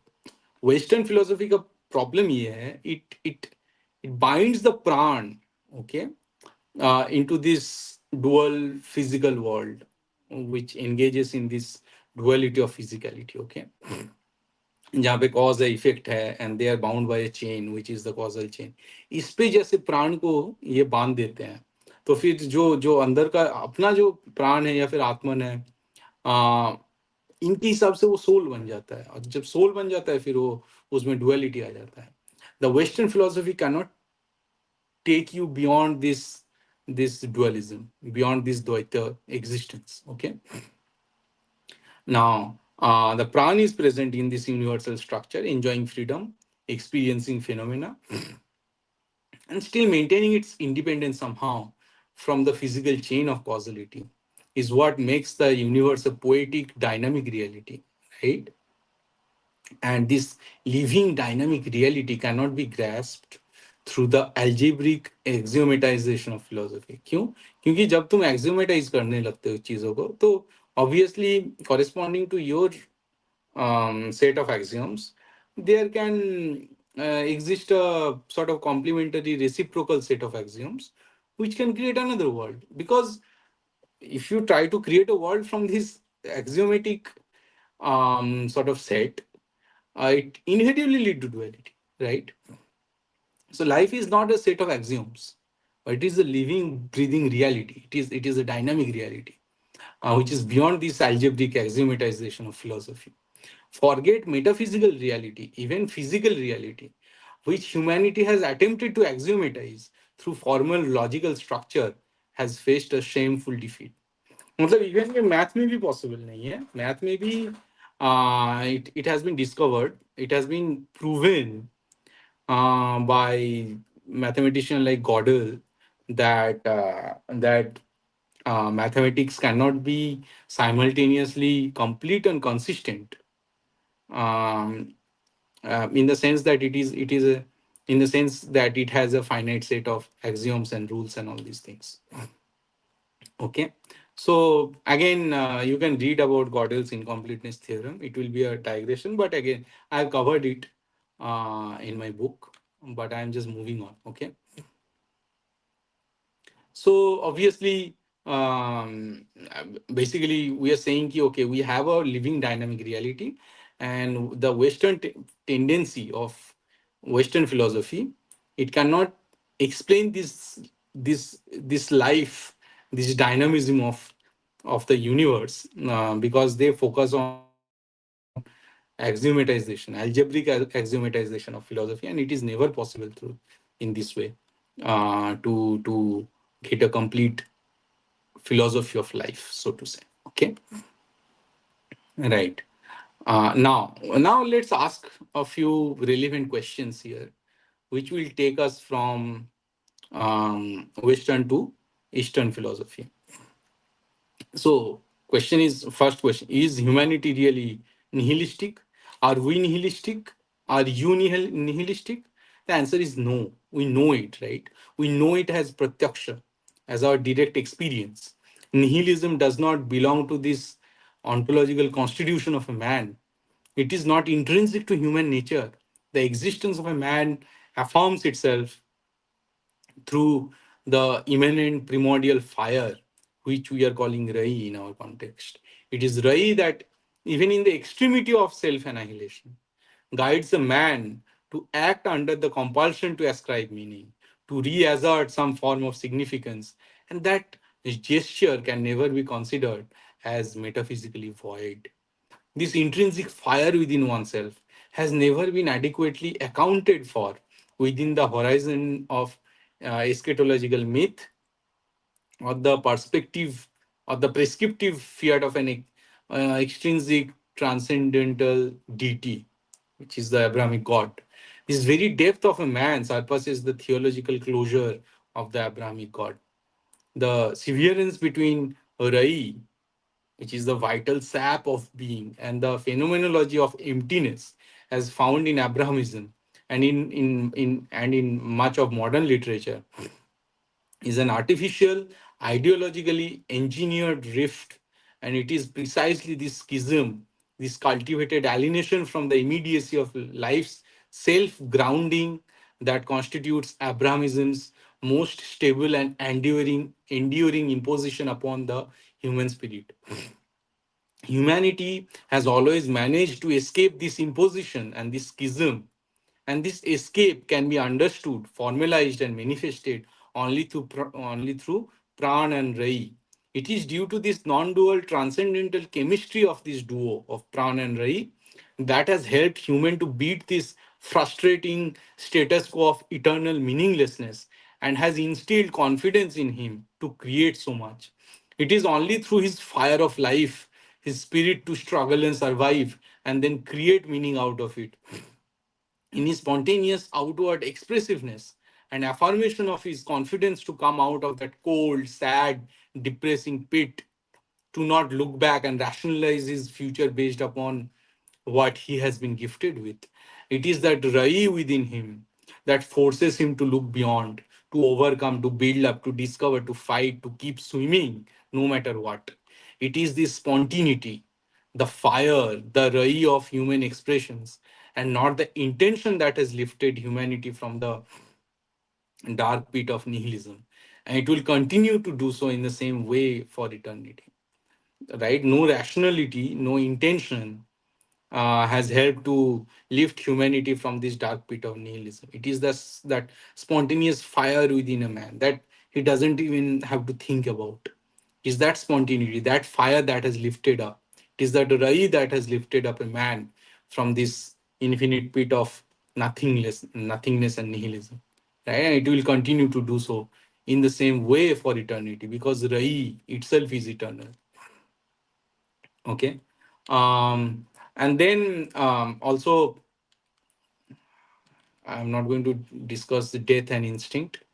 Instinct is a very important case, because in my analysis I am trying to show कि instinct is basically, it leads to this temporal singularity, right? So death and instinct are two sort of cases which actually says कि there can be something beyond this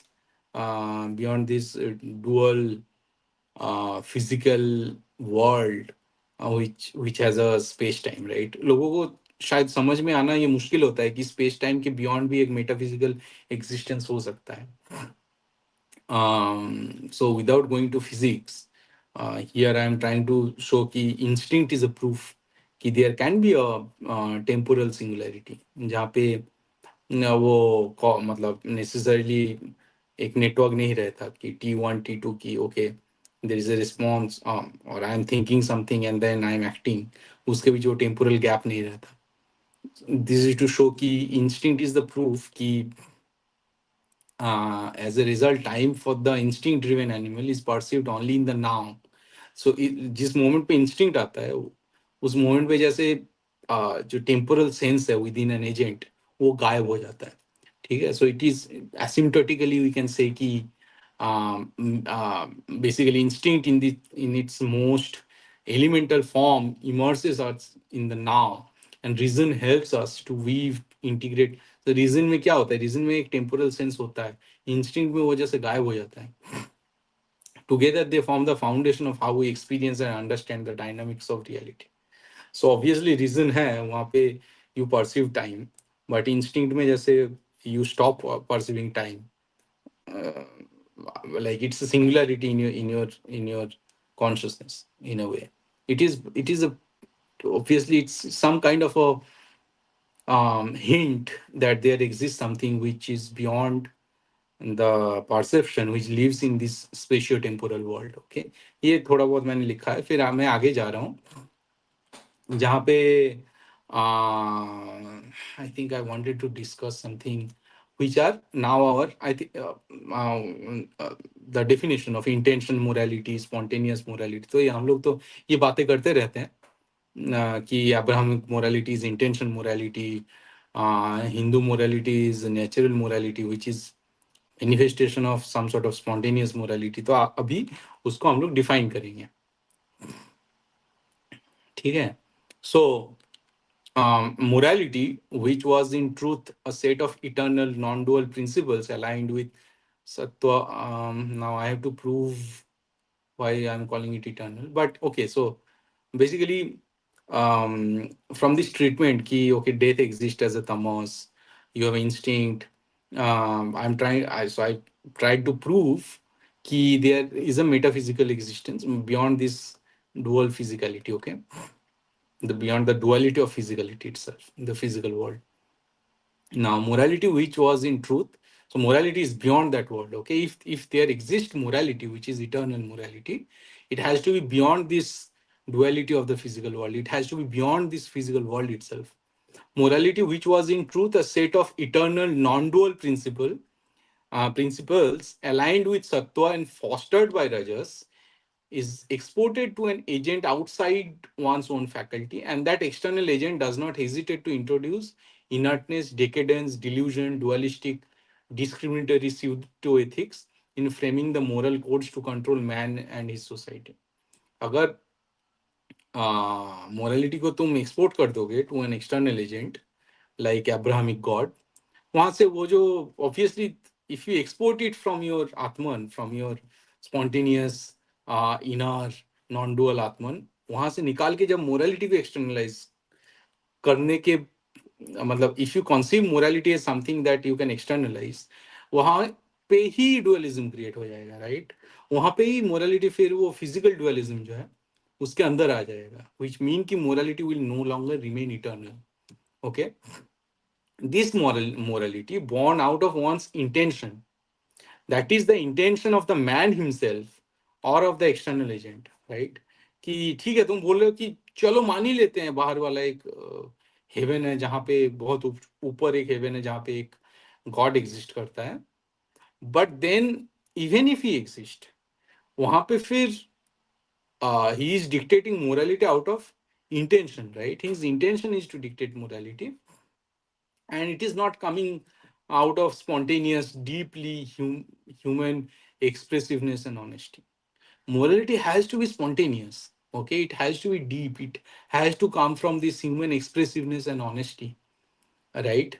now ये जो external agent के द्वारा किया गया या फिर इंसानों के इंटेंशन के द्वारा क्रिएट किया गया जो मोरालिटी है, let's name it intention morality. And the morality comprised of sattva and rajas, emanating from the prana and rai of a man and withstanding any guna vikara, जो जिसमें विकार नहीं आता, और external imposition of duality is defined as spontaneous morality. ऐसा morality जिसमें जो ये जो फिजिकल डुअलिटी है उसके बियॉन्ड अगर कुछ है, जो प्राण और रई से निकल रहा है, और जो एक्चुअली कोई भी तरह का जो गुण विकार होता है, मतलब टॉमस जैसे जकड़ लेता है फिर उसको धीरे धीरे मौत की तरफ ले जाता है, उससे जो परे है, ठीक है, जो ह्यूमन स्पॉन्टिनिटी से आ रहा है, जो बिल्कुल ही अंदर से आ रहा है, कोई इंटेंशन से नहीं आ रहा है, we are calling it spontaneous morality. ठीक है.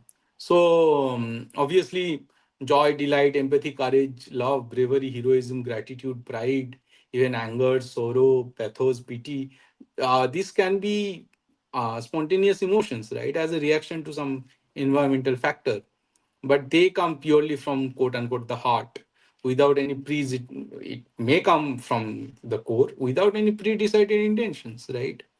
So they are somehow they are a little virtuous, and they bring in situ some value, meaning, and purpose to life in the most natural manner. It is because of the spontaneity and honesty of these emotions that a Hindu find a connection with them, find a weird fulfillment in spectating them, spectating these emotions in them.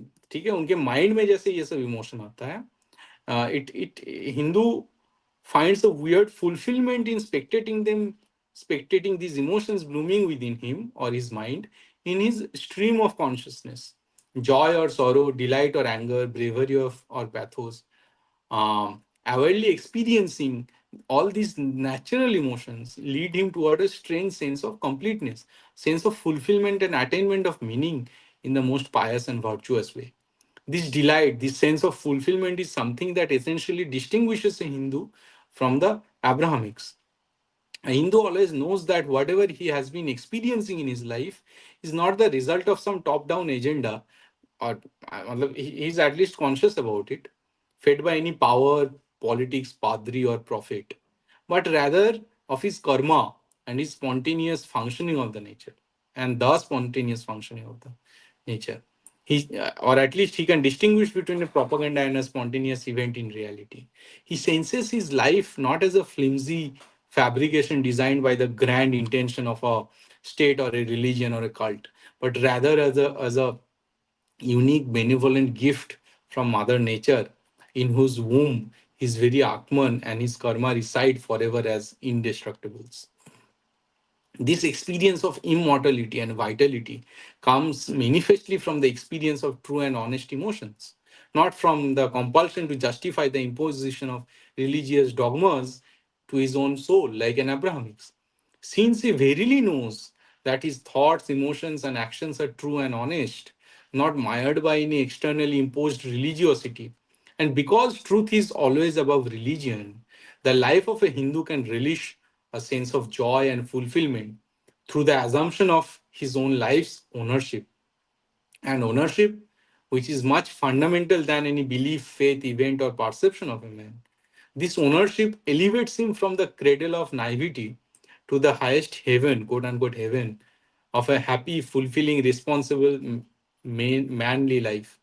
In this quote unquote heaven, there is no externally imposed Almighty God craving for more and more followers. This heaven is to each his own, a deeply personal attainment awarded to a noble man for his perpetual attempt to attain divinity through diligence and perfection. Any experience of life, thus good or bad, becomes truly a unique and subjective experience awarely owned by an individual in the entire universe. And these conscious experiences give a Hindu man a sense of freedom, independence, and immortality.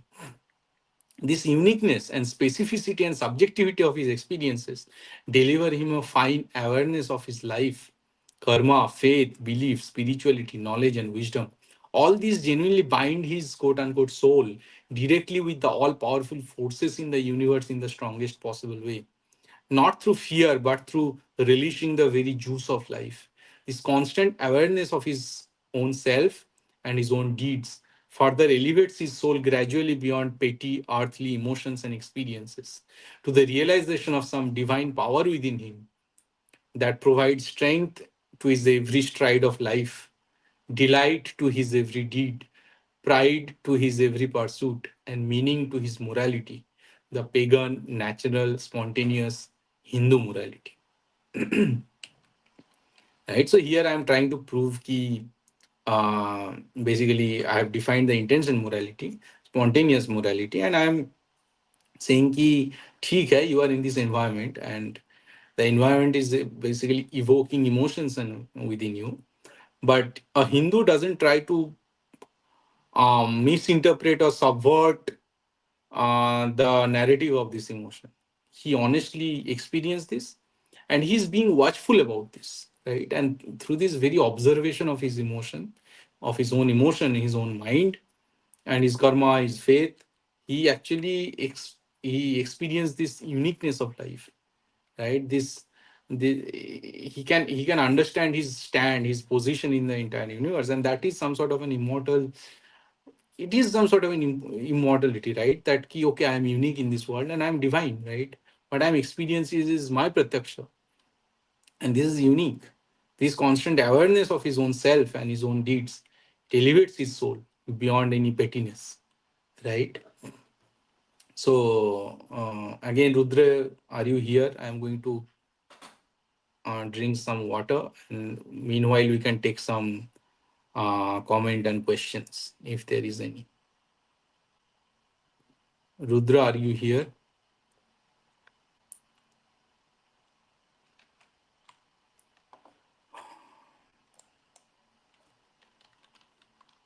Hello, can you hear me?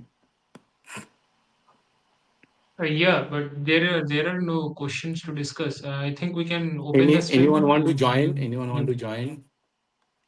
yeah, if anyone wants to join, then check out the members only post for the stream joining link. In the meantime, let me share this document. So from here we can we'll try to define dharma as natural being in appearance, but probably in the next lecture, because I can already see this is going to be a very it will take one more episode probably from here. What we are left with, so we have discussed the natural and spontaneous morality.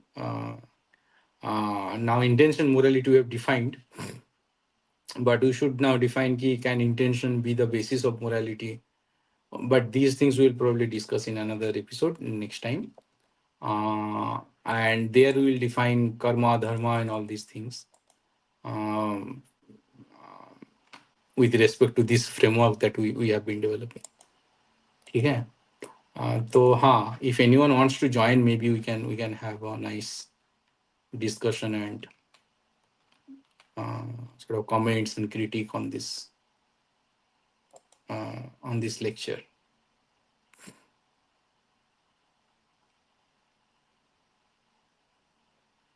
Comments तो काफी सारे हैं लग रहा है.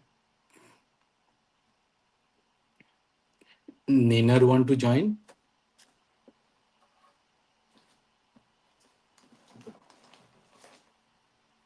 Rishi is there, Nainer is there. So maybe you guys can join if you want to.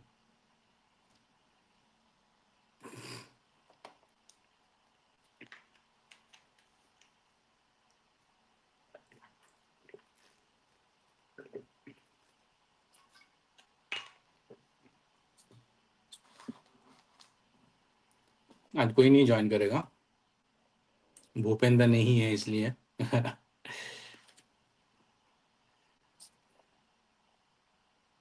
चलो, I think it's a good point two stop it here. Next lecture 4 में यही डिस्कस करेंगे, Hindu morality is natural morality. इसी जो आज जो लगभग discuss किए उसको ही आगे बढ़ाएंगे, ठीक है। और फिर कुछ अच्छा कमेंट है तो ले लेते हैं यहाँ पे, अगर ठीक ठाक कुछ कमेंट अगर है।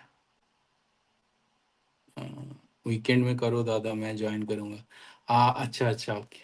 वीकेंड को मैं I think I am going to Bangalore actually. मेरा जो वो हिंदू जेनोसाइड वाला जो बुक है, वो उसका बात चल रहा है कन्नड़ में एक्चुअली ट्रांसलेट करने का।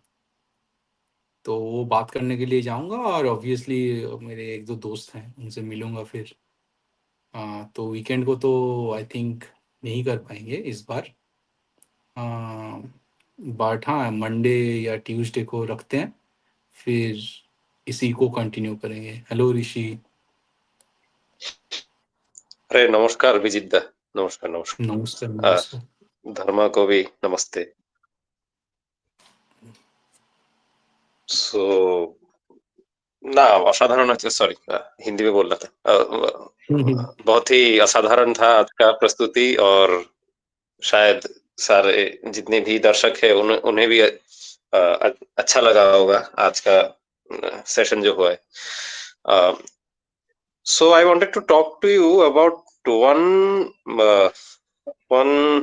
what should I say, scenario where right now, since you have proven pretty much what spontaneous morality is and how Hindu morality is the morality, should we try at least in this episode, if time permits for you, should we try at least deconstructing one so-called moral prescription from the Abrahamics for today, like say, as Christianism says, God is love. So, can we discuss on that at least, like how love is Very not good. something very spontaneous?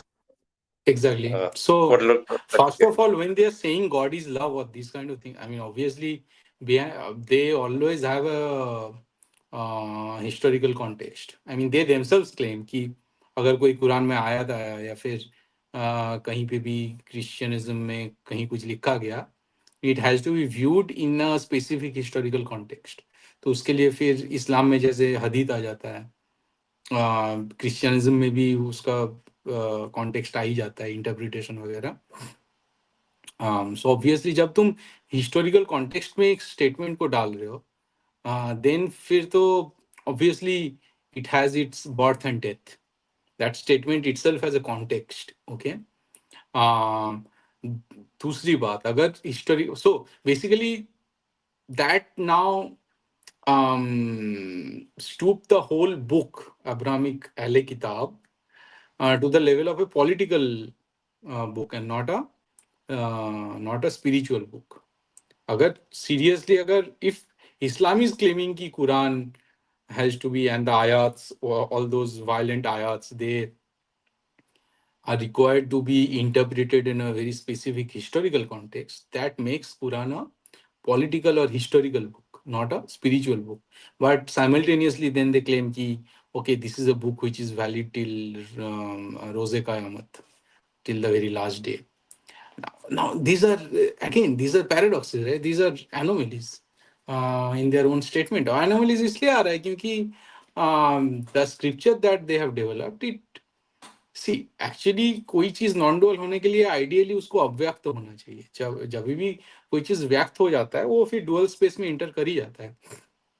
But उनका क्या है, उनका तो व्यक्त तो है ही, ऊपर से उसका एक इंटेंशन है। ठीक है। So because of all these things, actually वो इंटेंशन मोरालिटी का पार्ट बन जाता है। और मैं हम लोग नेक्स्ट लेक्चर में डिस्कस करेंगे कि intention can not be a basis of morality, और उसके पीछे मैं कुछ 15-20 रीजन बता दूंगा। सो जब ये इंटेंशन मोरालिटी का हिस्सा बन जाता है। दूसरा पॉइंट ये है कि गॉड इज लव जब बोलते हो, तब गॉड पे भी तुम एक गुण इम्पोज करते हो।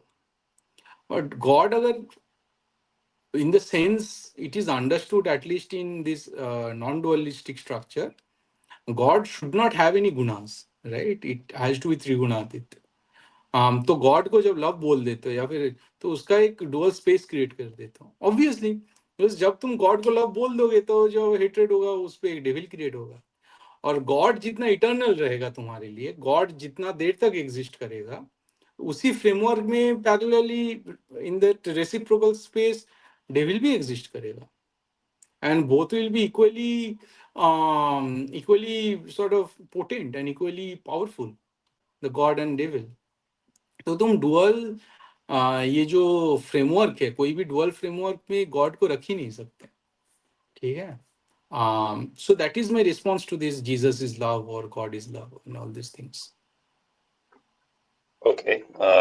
Also, one another thing, I think you can comment on this far more better. Uh, how is it that someone posits their so-called supreme creator as an emotion? Like, I don't get that process at all. Love is Exactly. frankly an emotion which comes out of attachment to some other than you, or Exactly. maybe even your body. Like, so something which is even you. Right. At least from a standpoint of ignorance, you still love your body and you love your feet or something. It's a very crude example, but yeah. But No, how once you how are is this watchful. possible that?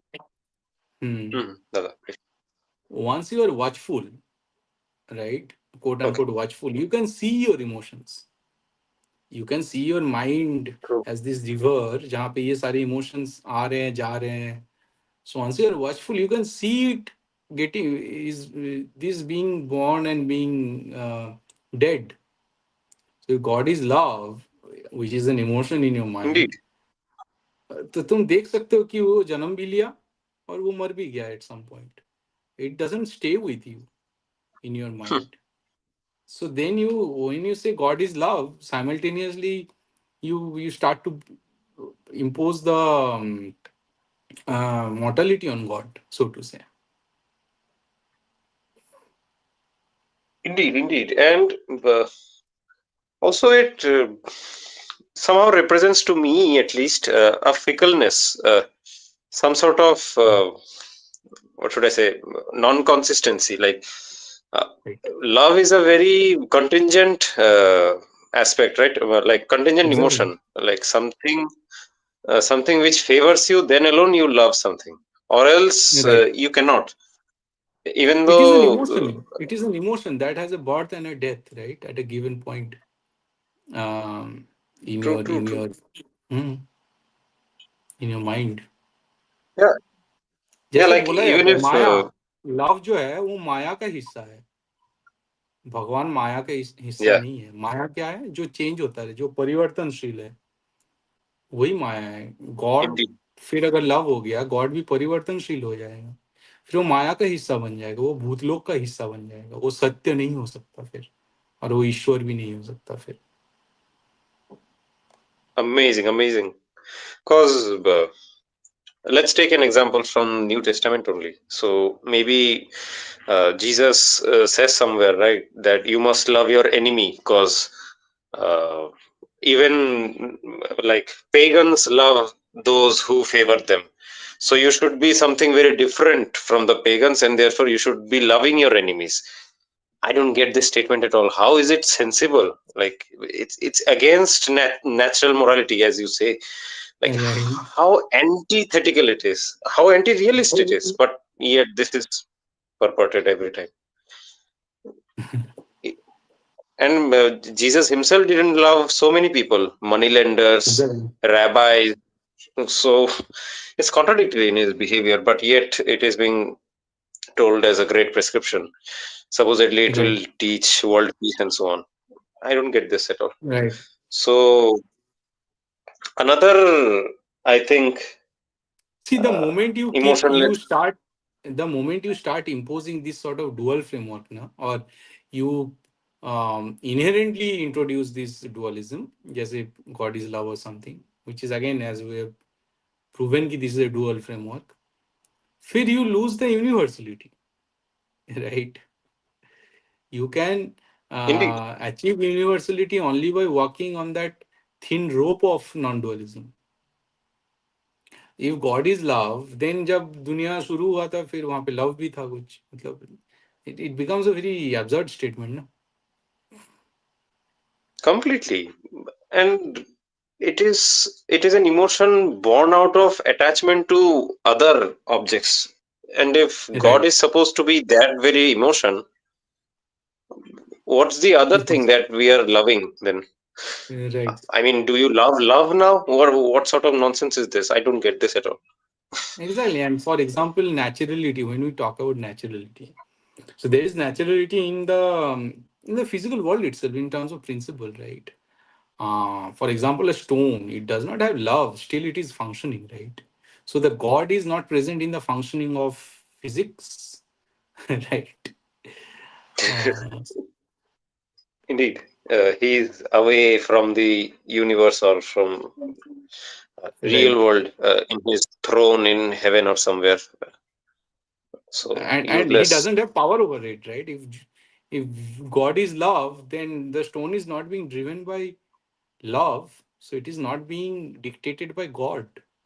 So फिर तो सब कुछ उसके RAM से बाहर चला गया ये सब चीजें. Completely. And if God is love, then what sort of world has He made?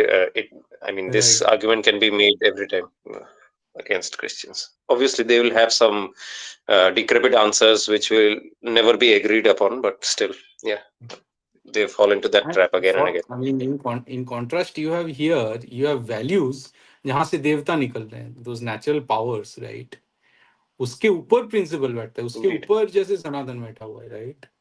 तो क्योंकि सबसे ऊपर प्रिंसिपल है, उसके नीचे देवताज है. काफी टाइम वो जो प्रिंसिपल है उसको थोड़ा बहुत हम लोग क्या बोलते हैं पर्सनलाइज करके उसको ईश्वर मानते हैं. बट ये जो देवता होते हैं, जो वेदों में जितने देवता है, they are bound by principles. They can not just do anything and still be called देवतास और पूजनीयस, राइट? कि इनका पूजा करेंगे. इनफैक्ट यू सी कि ये जो ब्रह्मा और सरस्वती का जो कहानी बोला जाता है, ब्रह्मा ग्रीव. सरस्वती क्या है? Saraswati is knowledge. तो Brahma Mm. Grieve attachment over Saraswati means Brahma का जैसे नॉलेज पैदा हुआ, फिर वहां से ब्रह्मा का ईगो आ गया. और ईगो जब आ Mm. गया, that is like an extra extra माथा, राइट? कि ब्रह्मा का 4 सर हो गया. Yep. तो एक सर को फिर शिव जी को काटना पड़ा, right? So it Yep. Says कि even as a god if you grow an ego, तो तुम्हें वहां से फिर नीचे गिरा दिया जाएगा, स्टेटस से गिरा दिया जाएगा. Because Brahma grieve ego, because he stoop down to the level of this dualism, this dual physical world. Ego कहाँ रह सकता है? ईगो वहीं पे रह सकता है ना जहाँ पे there is an agent and its environment. उसके इंटरेक्शन से जो गुणविकार होता है, वहां से ईगो पैदा होता है ना. तो because Brahma stooped down that lower, he entered the realm of this dual physical nashwar, right? This mortal world. He lost his sort of devatva, right? कि ब्रह्मा का पूजा नहीं होगा, ये डिक्टेट कर दिया गया. So just imagine how brutal the Hindu, quote unquote, brutal the Hindu scripture is. कि it is treating Brahma as not पूजनीय because उसके पास ईगो आ गया, जो एक्चुअली नॉन डुअल नहीं है. Indeed. और Another upakhyan is और आप there, right? Abrahamic You God know को about देखो, अब्राहमिक गॉड का तो ईगो से भरा हुआ है. Abrahamic God is full of ego. जितने भी डुअल जो जो डुअल फीलिंग तो नहीं कहूंगा, जो भी गुण होता है या बहुत गुण कह सकते हो, उससे तो अब्राहमिक गॉड भरा हुआ है. If you read Quran, Quran is saying कि मैं तो मक्कार हूँ, ठीक है, मैं चालबाज हूँ. it. कि इंसान भी चाल चलता है, मैं भी चाल चलता हूँ, बट मैं सबसे बड़ा चालबाज हूँ. सो एंड कि मेरे पास अगर ना हो तो तुम्हें मैं हेल में बॉर्न करूंगा. मेरा पूजा या फिर मेरा जो भी है इबादत नहीं किया तो मैं तुम्हें सड़ाऊंगा. मैं मुनाफिकों को जहन्नम का ईंधन बनाऊंगा. फिर जो काफिर है उनको, उनका खाल उतार के फिर उनको तंदूर बनाऊंगा उनका. It is Oh full of my ego, God. Right?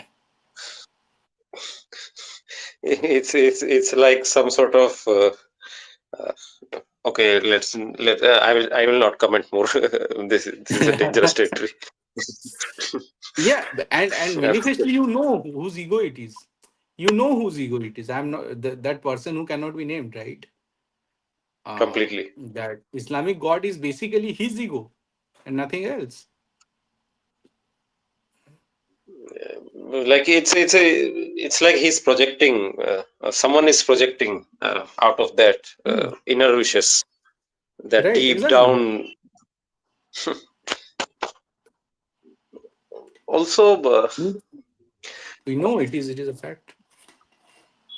completely, like also with this whole expression of God is love, I think this is also a expression of ego, right, over here as well. So Yes. it's like some sort of superiority you are trying to uphold over others, No, especially see, it is a those who fact are that without an ego you cannot perceive emotion. अहंग जो है अहंग से completely. तो ये सब चीजें आता है ना. तो जब अहंग ही खत्म हो जाता है फिर वहां से तो फिर यात्रा चालू होता है कि अहंग के ऊपर जो है बियॉन्ड अहंग जो होता है वहां पे फिर इमोशन वो जो डुअलिज्म है वो वाला फिर वो बंद होना चालू होता है. Right, you just shut it. You shut this hole. क्योंकि जब ये डुअलिटी का क्या होता है, अहंग है इसलिए ये है. जब अहंग बंद हो जाएगा तब तुम वैसे चीजों को परसीव करना भी बंद कर दोगे. तो तुम लव हो हेट हो इसको परसीव करना बंद कर दोगे जब तुम्हारा अहंग खत्म हो जाता है. इनफैक्ट आई थिंक गीता में एक श्लोक है यार, chapter 18. uh,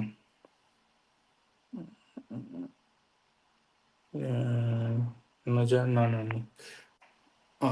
Let me, yeah, you say something, I'm finding it out.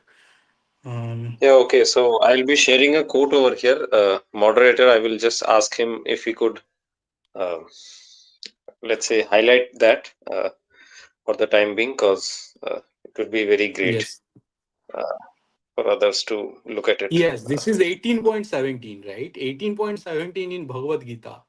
Bhagavad Gita is saying it is taking that this rational to an extreme. ठीक है कि अहंग जब खत्म हो जाता है तब फिजिकलिटी जो जो फिजिकल वर्ल्ड है तुम्हारे लिए वो एग्जिस्ट करना बंद कर जाता है. कैसे बोल रहे हैं, यश्य अहंकृतो भावो बुद्धिर्यश्य नालिप्यते हत्वापि सा इमान लोकन न हंति न निबध्यते. मतलब one who is not motivated by ego, whose intelligence is not entangled, though he kills men in this world, he does not kill, nor he is he bound by his actions. ठीक है. अगर Hmm. तुम्हारा अहंग खत्म हो गया है तो तुम्हारे यहाँ तो कोई वध भी हो रहा है तो उसका तुम्हें भुगतना नहीं पड़ेगा. और तुम फिर मार ही नहीं रहे हो. यू डोंट इवन कि ना Completely, ना हंती ना निबध्यते. ठीक है, ना तुम मार रहे हो ना because तुम्हें there कोई is no मार सकता. doer. Completely, हाँ it's ego. from the standpoint of Atman. So who's the one doing the action at all? हाँ You वो कोई are दूसरा कर ही रहा है. Western philosopher call it action at a distance but really this is not action at a. This is real transcendence. यहाँ पे डिस्टेंस नहीं है. This is complete exactly. Immediacy to your atman. You are just getting too close. You are not distancing from your own atman. You are just knowing your atman. You are being the atman. It cannot be action from a distance. Indeed, completely. So another, I think, emotion we can maybe discuss about uh, is it what should I say? So there is this whole thinking process, right, in within these Abrahamic frameworks about um, a very crude hatred towards wealth, like wealth earning or wealth creators that we see. Uh, so, for example, for the audience, I will just refer to it. Jesus has a very funny quote that uh, uh, a camel can go through the eye of a needle, uh, unlike unlike a money lender will be able to go through Mhm. heaven. So it's like that sort of impossible scenario. A money Right. lender or a wealth creator is the is so worse that and so sinful that he cannot even get to heaven. But even a camel Basically, can he's go through cursing a the needle. Jews. He's cursing the Jews of his Oh, time, probably. That's the oh, political context, okay. Now again, it's a political thing then. Wow. right? Mm, even Islam में भी सूद लेना इसीलिए हराम है ना कि जीव लोग सूद लेते थे उस टाइम में. Ah, okay. Yeah, because I was going to refer to that whole incident, right? When Jesus goes to the temple, I think in Jerusalem, and he sees the moneylender's table over there where currencies are exchanging. He Right, flips that table and beats the guy with some hunter or some whip. I think with a whip, right, he right, starts right. to beat that guy. So on. Exactly. What sort of behavior? And how is this moral at all? But even this is called out as moral, like hatred Right. towards wealth creators These or are political. These are normal. political ideologies. These are historiocentric ideologies. That's what. Na? कि in that context, maybe on that day specifically, this guy was a moral agent. But Hmm, it is maybe. highly Mhm. contextual because these are political ideologies. These are historiocentric ideologies. These are not natural ideologies. They are claiming them कि अच्छा ये religion है, ये सब चीज natural नहीं है, वो natural नहीं है ना. They have lost naturality.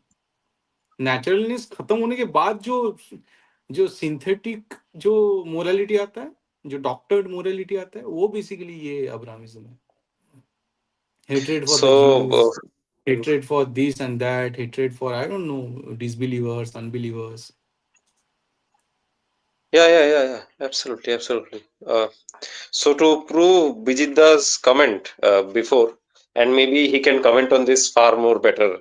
So this is a passage which I have taken from the great book of Sitaram Goelji, A History of Hindu-Christian Encounters. So in that, in one of the chapters, it's talking about Swami Dayanand Saraswati. He says, it's talking about Dayanand Saraswati. So he found that Jehovah was not only bloodthirsty, vindictive, and unjust, but also extremely whimsical.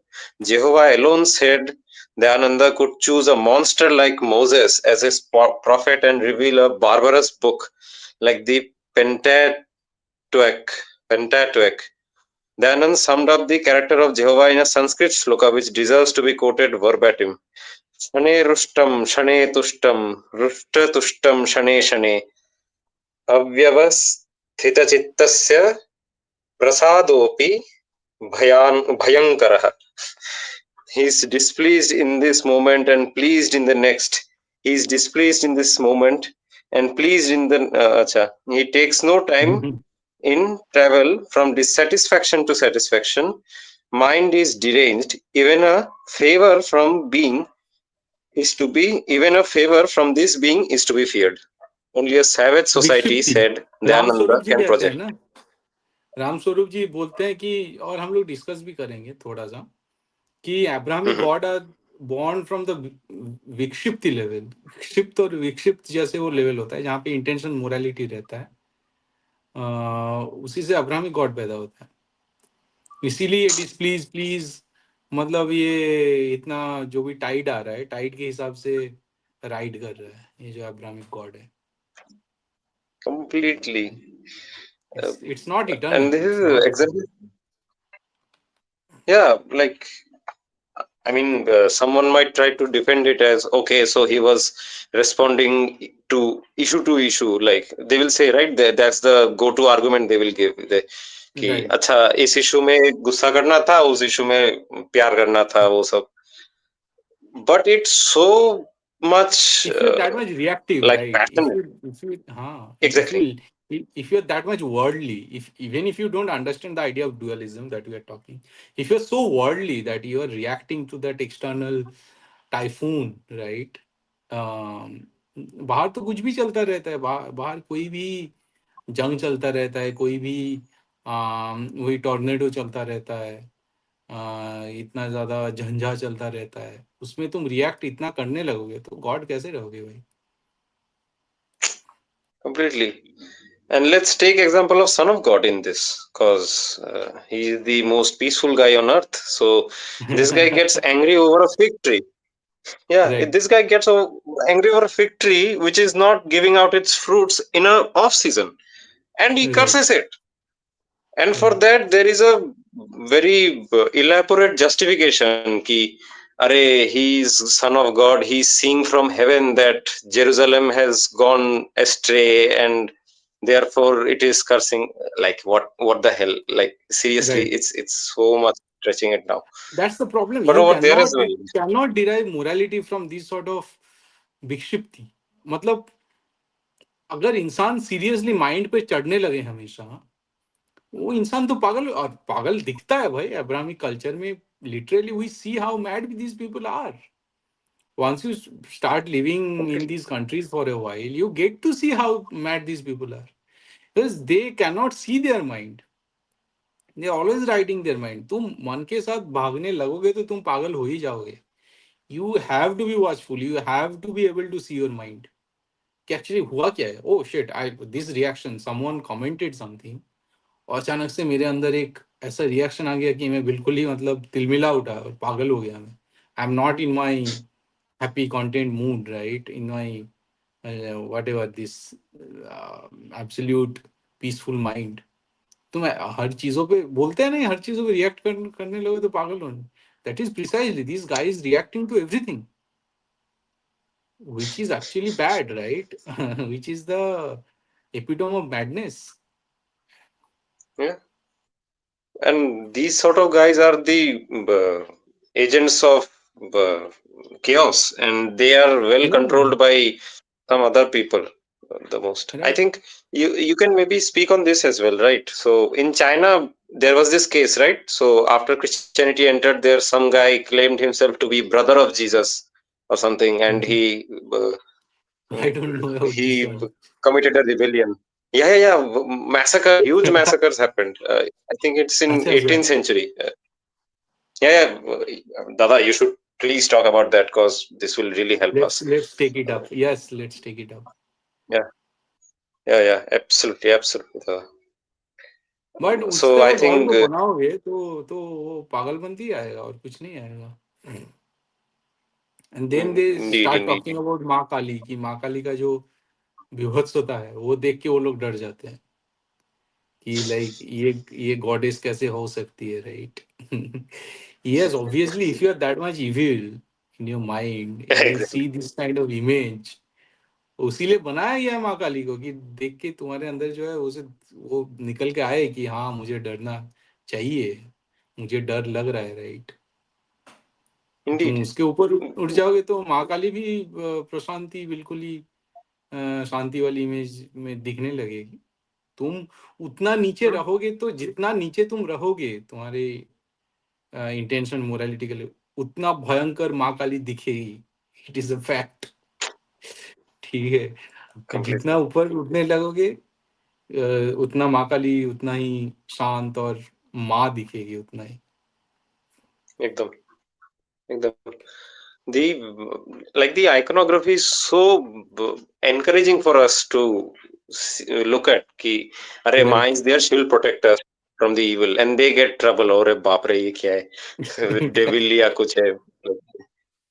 Every time. Winston Churchill, right? He said something very right. nasty. I will not speak over here.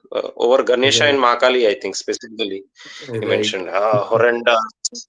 अरे यार ठीक है, रहने दो भाई. Horrendous. This नहीं guy नहीं permitted देखो. famines हाँ. and killed us. And right. Because you in Hinduism you have, because these are again we know कि ये स्पेसिफिक गुण से बनाया गया है. मतलब जैसे निर्गुण ब्रह्म है, ये सारे जो इस हिसाब से हम लोग मूर्ति पूजा करते हैं वो सगुण होता है ना. उसका एक रूप होता है, एक Mhm. आकार होता है, एक स्पेसिफिक चीज को फॉर्म होता है. सो अब वो सारे पॉजिटिव चीजों को डिफाई करते हैं जितने भी मूर्ति होते हैं ये हुए. लेकिन तुम्हारे अंदर अगर वही नेगेटिविटी है, वो घृणा है, तो तुम्हें वो मूर्ति में भी वो घृणा ही दिखेगा. It is a projection of your घृणा. सेम मूर्ति में मुझे भगवान दिख सकता है, सेम मूर्ति में एक जो कोई जिहादी है उसको गंदी गंदी चीजें दिख सकता है. इट इज एक्चुअली हाँ, प्रतिमा, ऑफ कोर्स. राइट? तो प्रतिमा क्या होता है? एक्चुअली हमारा ही प्रोजेक्शन होता है वो. तो तुम्हें गंदा दिख रहा ब्यूटीफुल, है, that is the beautiful. Dirt of your mind. It is not the problem with the murti that we are doing puja of. इसमें हिंदुओं को भी अमेजिंग, खुद अमेजिंग. को छोटा नहीं समझना चाहिए कि भाई अरे उसको क्यों नहीं दिख रहा है. भाई तुम्हें दिख रहा है ना, उससे खुश रहो तुम. एग्जैक्टली. उसको उसको दिख रहा है तो उसकी प्रॉब्लम है भाई, तुम्हारे नहीं है वो. हाँ, हाँ. It's like getting worried about some animal not honoring the book in front of you. Physics book रख दो उसके सामने, वो चाटेगा या कुछ और कर देगा. Why are you exactly, getting enraged over it? Right. He's an animal. और ये हो ही सकता है, ये हो ही सकता है, because the moment you are imposing guna in a pratima, right, Hmm. Obviously उस पर ड्युअलिज्म आएगा. मतलब तुम सबको कन्विंस नहीं कर सकते. यू हैव टू अंडरस्टैंड कि ओके, जब गुण आ गया एक चीज में तो फिर उसका एक एक्सक्लूसिव रेसिप्रोकल स्पेस रहेगा. You have to know how to deal with that. उनको Amazing समझाओ, फिर point, इसीलिए amazing. उनको उनको निर्गुण समझाना होता है फिर उन्हें, कि देखो तुम्हारे भगवान के अंदर ये Indeed. सब आ रहा है, जैसे हम लोग डिस्कस किया, इससे तुम्हारे भगवान को इस चुंगल से निकालना होगा. तब उन्हें फिर निर्गुण समझाने लग जाओ. जब वो मूर्ति पूजा से जब वो रूठ जाते हैं, उन्हें फिर ब्रह्म समझाने लगे. फिर वो ब्रह्म को भी इंटेंशन मोरालिटी का पार्ट बना देते हैं. ठीक है. ये सब तो प्रॉब्लम आता ही है. Yeah, they will keep corrupting one after the other. Yes, Anything that we teach them, they will corrupt it into something else. Yoga के साथ जो एग्जैक्टली, किया है उन्होंने, like, exactly, how can you corrupt something so exquisite like yoga? But right. welcome to West. उसको भी उसको भी खराब कर दिया. Nothing remains pure. अरे यार, हद है. वही And ना, जब जब इंटेंशन डालते हो, स्पॉन्टेनिटी जब खो जाता है एक चीज, तो यही होता है, यही होने वाला है हर चीजों के साथ. like Dada, I read that day how supposedly in 19th century Christian missionaries were attacking our icons like Sri Krishna Bhagwan, saying that देखो हमारा जीसस इतना नॉन वायलेंट है और शादी भी नहीं की. Apparently that makes you moral now because you are not married and you are very non-violent. So non-violent, how is he non-violent? He is hating over money lenders and beating them up with whips just because he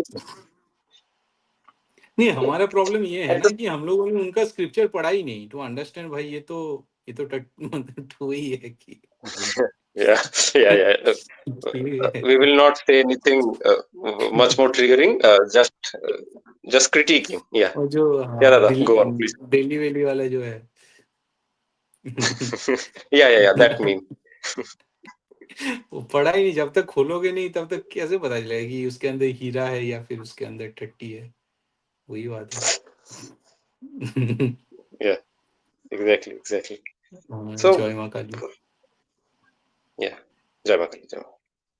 I mean, at the same time, they will talk about love. At the same time, they will talk about non-violence. At the same time, they will talk about crusades also as a legitimate right. expression of वो love of बोलते God हैं as कि well. These are, you have to understand. अब जैसे देखो, वो लोग question कर, अरे ट्रम्प तो मतलब वो क्रिश्चियन नहीं है, वो तो ये जो अब आजकल मागा मूवमेंट चल रहा है, it is not a Christian. हम लोग जैसे बात ऑलरेडी कर चुके हैं, this is precisely Christian movement. Christian movement इससे अलग कुछ है ही Com- नहीं. Because here you have a doctrine, you want to assume some totalitarian control.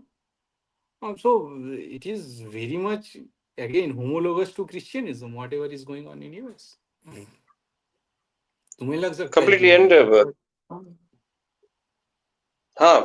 Dada, isn't this true? After all, the earliest Christians, like the so-called, if Jesus was true, like that's also doubtful now.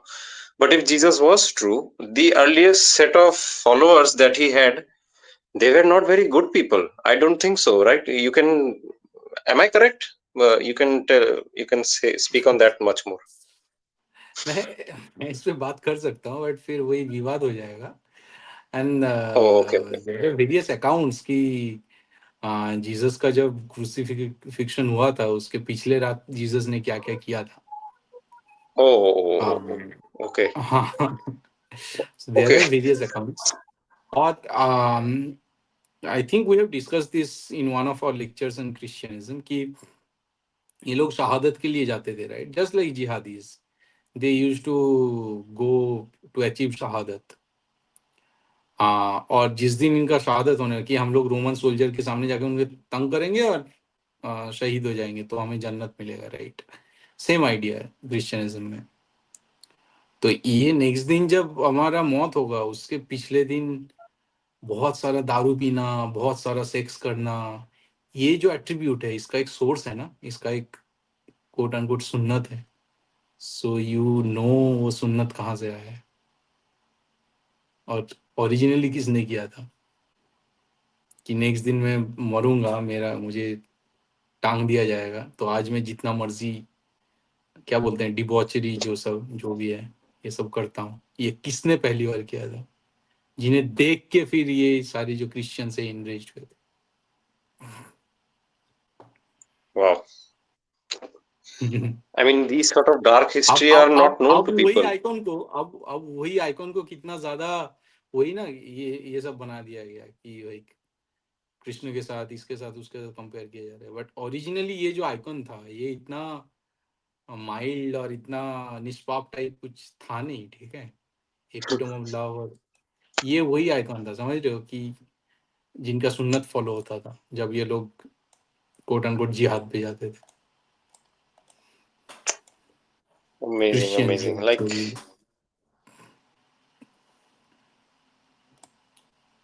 so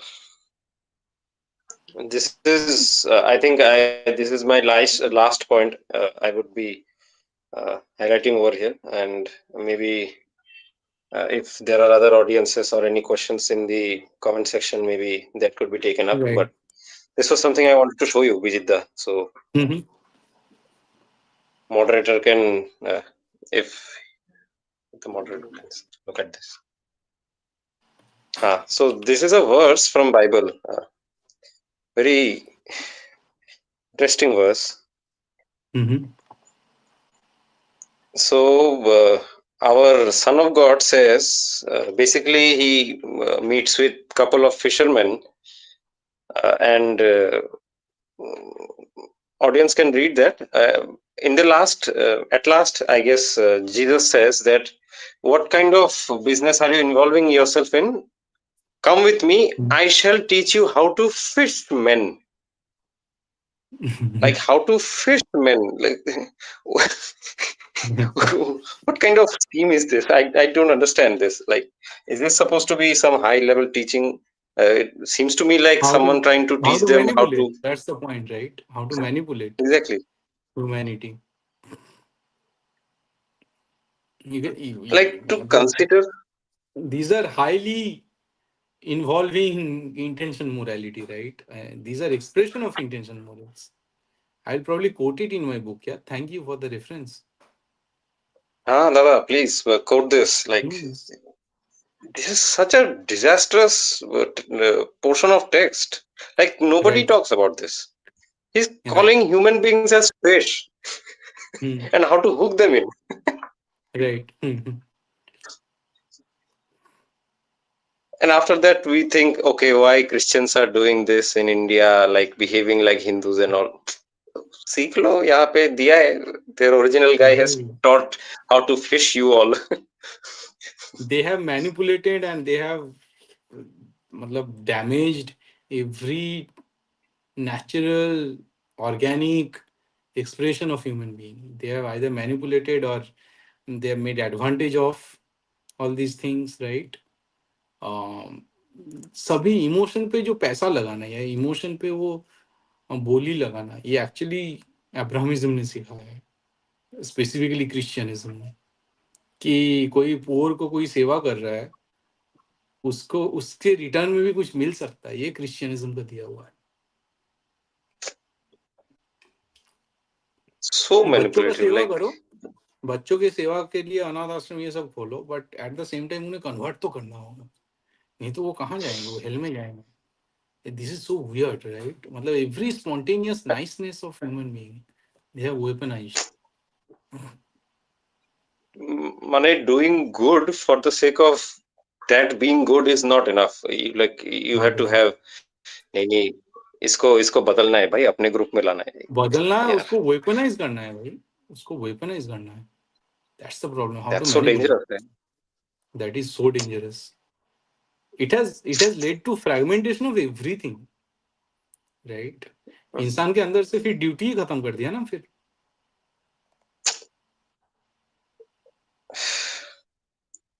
And they have such commandments, right? Ki, after me you shall be following, and try to convert others into this group and so on. Right. It's continuing still, that very same And you know, process. like, Okay, so मतलब वो जो वहाँ का जो culture है ना, western culture में, it is so cool.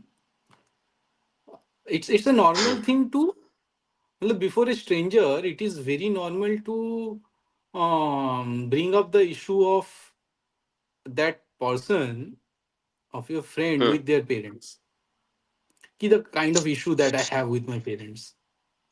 ये हर हर कोई भी दोस्त रहेगा ना, वो बोलेगा हाँ parents so bad, right?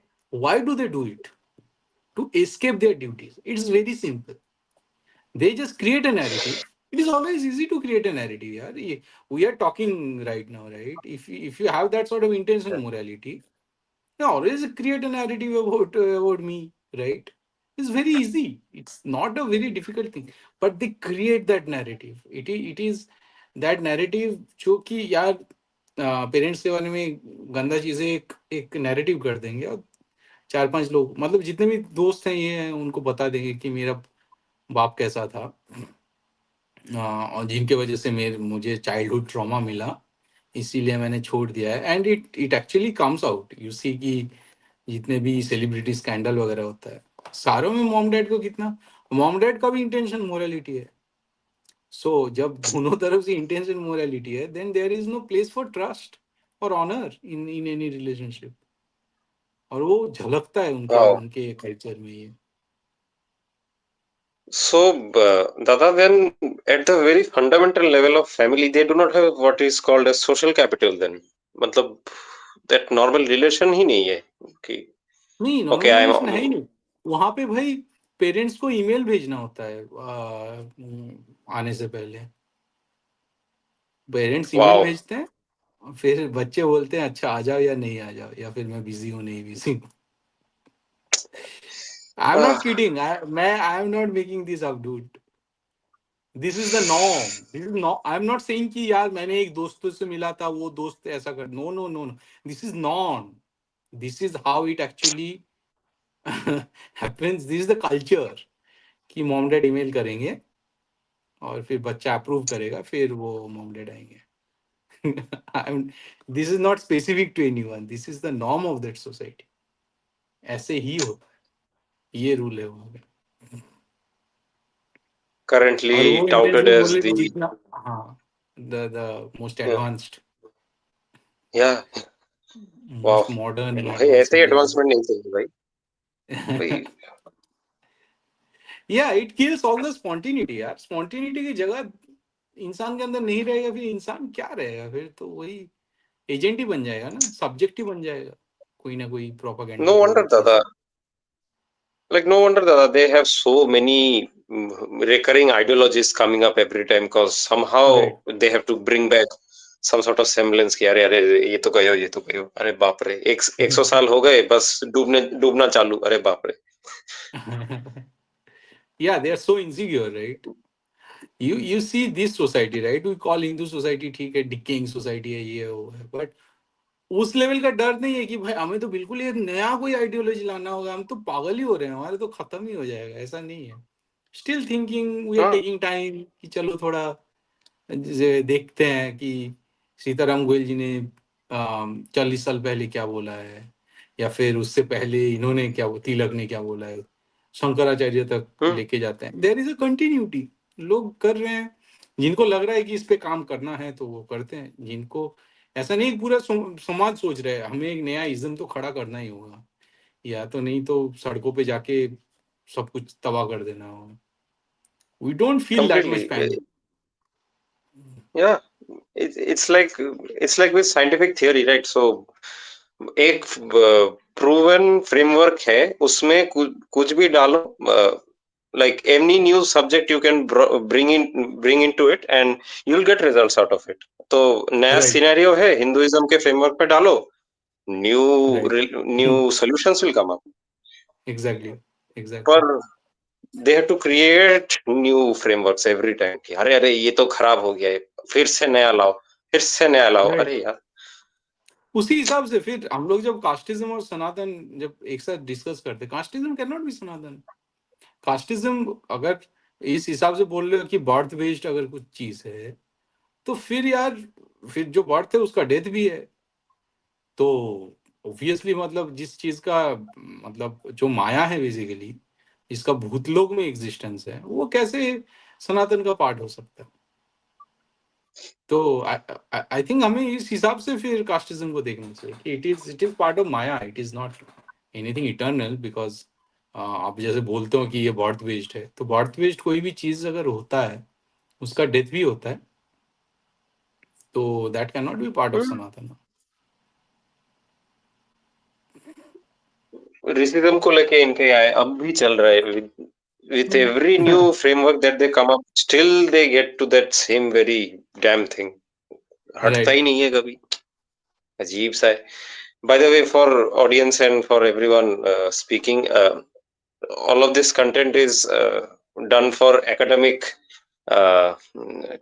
like from the standpoint of academic research, basically you can say, and we are not like railing down upon any religion and all. Freedom of religion, we respect it, and whatever we are doing, it's under Constitution of India, so please don't get enraged over it. It's a normal content. Academic तरीके से देखो आप लोग. इतना ही बोलना था. Cause दादा, we don't know, someone might get too salty over it, so इसलिए disclaimer दे दी. आप जो No, बोलते what we हो, are discussing, I think we are not using any rhetoric or anything. yeah, जो आपको दिखेगा कोई मौलाना वाला कोई लेक्चर होता है यार. अरे यार, अभी आई डोंट नो, एक तो वीडियो आया था, एक यूएस का एक कोई तो पास्टर है ना, ऑयल को लेके वो बाइबल का वो वर्ड्स है और ऑयल को उसने कुछ मिक्स कर दिया, पंच कर दिया. हाँ. wow, I send you the video, ठीक है. और वहां से फिर वो okay, okay. जस्टिफाई कर रहा है कि बाइबल अप्रूव करता है वेनेजुएला वेनेजुएला को अटैक करना. अरे what the heck is going on dude, मतलब. मतलब किसकी ले रहे हो, वेनेजुएला की या अपनी बाइबल की? Like they took the title of Christ from so-called anointing, right? तो Christ मतलब anointing ही होता है ना रोमन भाषा में. So that's like oiling क्रिश्चियनिंग. the guy like I think before. It happened the इधर वे, मतलब it happened the other way अच्छा कि क्राइस्ट से क्रिश्चियनिंग हो गया ना. आई डोंट नो. अच्छा अच्छा अच्छा अच्छा अच्छा. ओ ओके ओके ओके. Cause मैंने सोचा था वो मतलब जीसस को क्राइस्ट बुलाते थे cause he was like king of the world, या क्या अब भी चलता है ना, वो बोलते राइट. क्राइस्ट इज किंग या क्या कुछ स्लोगन देते रहते, मैंने देखा है. सो like are they right. taking that anointing whole ritual of oiling a guy with Venezuela? Like seriously, I think so. I seriously, think how much so. of it? No, it was more So weird than that. So I'll send you the video. Then we can discuss actually कि क्या है ये actually. But we need to discuss that one. I like, I will not name the country, but in a country there were billboards of Mr. Trump being touted as the Solomon. No, not Solomon. Sorry, mistake. Not Solomon. Cyrus हाँ the हाँ हाँ. Great. Right? Right, Apparently, right, he is the right, so-called friend of Christians and all. But now right. it's turning out to be the other way. Like he is the Christ, the new Christ. The old He's the Christ, new Christ. Right. orange Christ. No, the new Christ is this guy, Charlie Kirk, right? Trump is basically the Oh, God. yeah, yeah, yeah. Sure, sure, sure. Brilliant, brilliant Trump point. has Yeah, Tucker Trump Carlson has said it. all the quality of a Abrahamic God. All the qualities. Ah, amazing. He's the father. Right, right. He's the father. He is enraged. He is a Yep. bit वही जो बोलते हैं दुष्चरित्र type है. He's a little bit of that. He has no remorse and he will burn you in hell. He will deliver justice. So Trump has all the quality of a Abrahamic God. Charlie Kirk has the quality of this, and I'm pretty sure Erika Kirk also understand her position. Oh no. Oh no. No, no. उतना दूर नहीं जाएंगे. And That's she's literally किसी ने अगर so she's just making fun of herself, right? I mean, just the way she's selling herself. Oh yeah. It's very Like, evident. It's very evident. also, she has some doctorate or some, no, I think a degree on Christian leadership, if I am correct. Erika I don't Kirk. know. Uh, Acha. yeah, she from some Christian institution she has taken that. So yeah, Grieving widow. Grieving widow. And grief. just check the grief, right? I mean, how the see everything is subverted, right? In Abrahamism, this widow is grieving, and look at the way she grieves, right? It's very much Christian. It Yeah, is very grieving much widow Christian. goes to, yeah, grieving widow goes to for award functions wearing some expensive Tights, dress and all. these things. Yeah, Yeah, this and glittering whenever she, tight dress as a widow, yeah, yeah. and she dances Oh and my God. every whatever.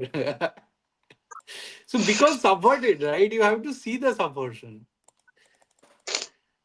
You see the So subversion. That's what I'm carefree. telling you guys. I think मतलब मेरा मैं तो एक ही हाथ से लिखता हूँ यार ज्यादा लिख नहीं पाता हूँ. So you guys should also start Yeah, yeah, writing these things like these observations.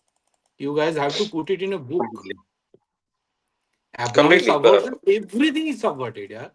जब लोगों को दिखाना चालू करोगे ना तब लोगों को रियलिटी पता चलेगा. अच्छा रियलिटी ऐसा लगता है. Just imagine Yeah. मतलब ये सारे इमोशंस को ये लोग सबवर्ट कर दिए हैं. लव, हेटरेड, ड्यूटी, मतलब जो भी तुम्हारा टास्क है या एक्शन है या तुम्हारे इमोशन है सारा सबवर्टेड है. ठीक है. Okay, what's with the hate with honor that they have? Honor को बहुत hate करते हैं. Like I've seen हाँ this. Right You can explain this. Right because honour takes you to भूमा right. It if it grows within you then you would not bow down to the god, to their god. तो फिर control करना Hmm. मुश्किल होता है. तो honour को तो पहले मारते हैं ये लोग. That's a very the basic distinction, right? Honor in a Hindu society versus this society. So I'm telling you a story, Hmm. right? Okay. I think I read it from Jahangir Nama, but not directly from Jahangir Nama. I think Dr. A.L. Srivastav is a historian. Okay. Sam Srivastav, A.L. Srivastav. So he is a very famous historian. So Professor अच्छा अच्छा. Srivastav is actually quoting Jahangir Nama, where he is saying कि जहांगीर ने ये बोला था कि अपने मुगल जो आर्मी थे, सोल्जर्स थे, उनको बोले थे कि Hmm. Do not gauge on put your gauge on Hindu women. मतलब अगर तुम सड़कों से Hmm. मार्केट से जा रहे हो एज ए सोल्जर, अगर उधर से हिंदू लड़की आ रही है, हिंदू नारी आ रही है, तो उसमें नजर मत डालना, क्योंकि या तो वो खुद को मार लेगी, खत्म कर लेगी, या तुम्हें खत्म कर देगी, और इससे फिर दंगा फैलेगा. So just imagine in this land, right? कि मुगलों के अंडर आ चुका है. ठीक है. The whole race is sort of जिनको जिनको बेसिकली रूल किया जा रहा है. ठीक है. कॉलोनाइज कर दिया गया है. इवन देन उनका जो सोल्जर है, राइट, वो एक हिंदू लड़की की तरफ आंख उठा के नहीं देख सकता. That was the dignity of this that was there in the society, right? जिसको जिसको खत्म किया गया है ग्रेजुअली. इस सोसाइटी से ऑनर को खत्म कर दिया Example. गया. जब तक ऑनर हाँ, नहीं आएगा तब एग्जाम्पल्स तक सारे ड्यूटी तुम, ड्यूटी से ऑनर चला गया फिर वो इंटेंशनल मोरालिटी के जब्त में गिरफ्त में आ जाएगा. Duty without honor is है. what? It's absolute bogus thing. It's a subverted thing. तुम्हारे अंदर से ऑनर निकल गया फिर ड्यूटी का सेंस भी नहीं रहेगा, या फिर वो उसी जगह पे आ जाएगा, वो भी अब्रामाइज्ड हो जाएगा ड्यूटी, जो हो रहा है, जो हाँ, हमें कोई दिख रहा है. इंसेंटिव रहेगा. हम्म. हाँ, अपनी सोसाइटी में पीछे कोई होते हुए इंसेंटिव दिख रहा रहेगा. है. Right. My God, like this हाँ, example is so so brutal कि सो एक ब्रूटल. एम्पेरर को बोलना पड़ रहा है आंख आंख मत आग उड़ा डालो डालो. उन पे. Exactly. Exactly. Oh. You see the, मतलब रोंगटे खड़े हो जाते हैं. There is also example right कि वो जो हाडी रानी की कहानी है ना, मेवाड़ की रानी, I don't know which rani, like the Rana has to go to fight war, पर वो जा नहीं रहा है because he is just newly wed and he is like tremendously in love with his queen, and the queen right. Sees that कि अरे ये like the enemies, like the Islamic Turks are there and he is getting infatuated with me. She cuts right. off her head and gives that as a gift to right. that king. Yes. Yes. Ooh, That example is there. Brutal examples in कि brutal times. In brutal example in yeah, brutal times. और इसीलिए पहले इसी जो ये सब जो जो सैक्रिफाइसेस है उसको पहले स्मार्च किया गया. ये जो भी yeah, उस टाइम पे जो भी जौहर और साका हुआ था, पहले उन पे काली डाला गया. You see. exactly. क्योंकि इनको ऑनर समझ में नहीं आता है. ऑनर जिसको समझ में नहीं आएगा फिर पहले जिसके पास ऑनर है उसको खत्म करेगा ना वो. फिर Completely. वही किया गया.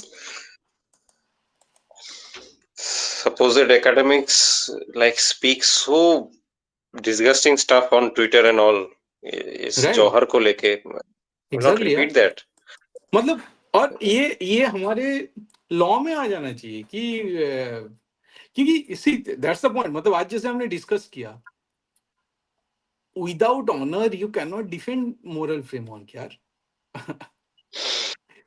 Right. It is the honour that is defending this morality in your creativity.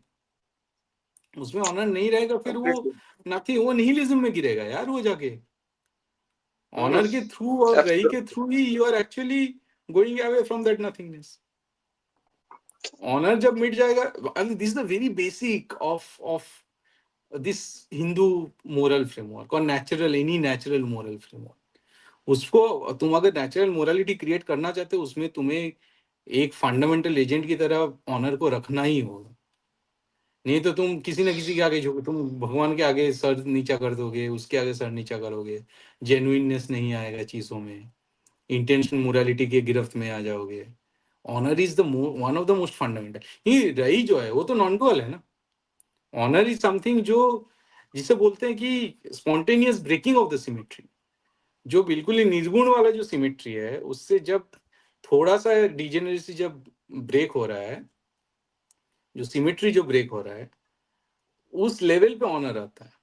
Honour is not निर्गुण thing, but it is the most fundamental गुण. ठीक है. which upon which the whole moral framework rest upon. ठीक है.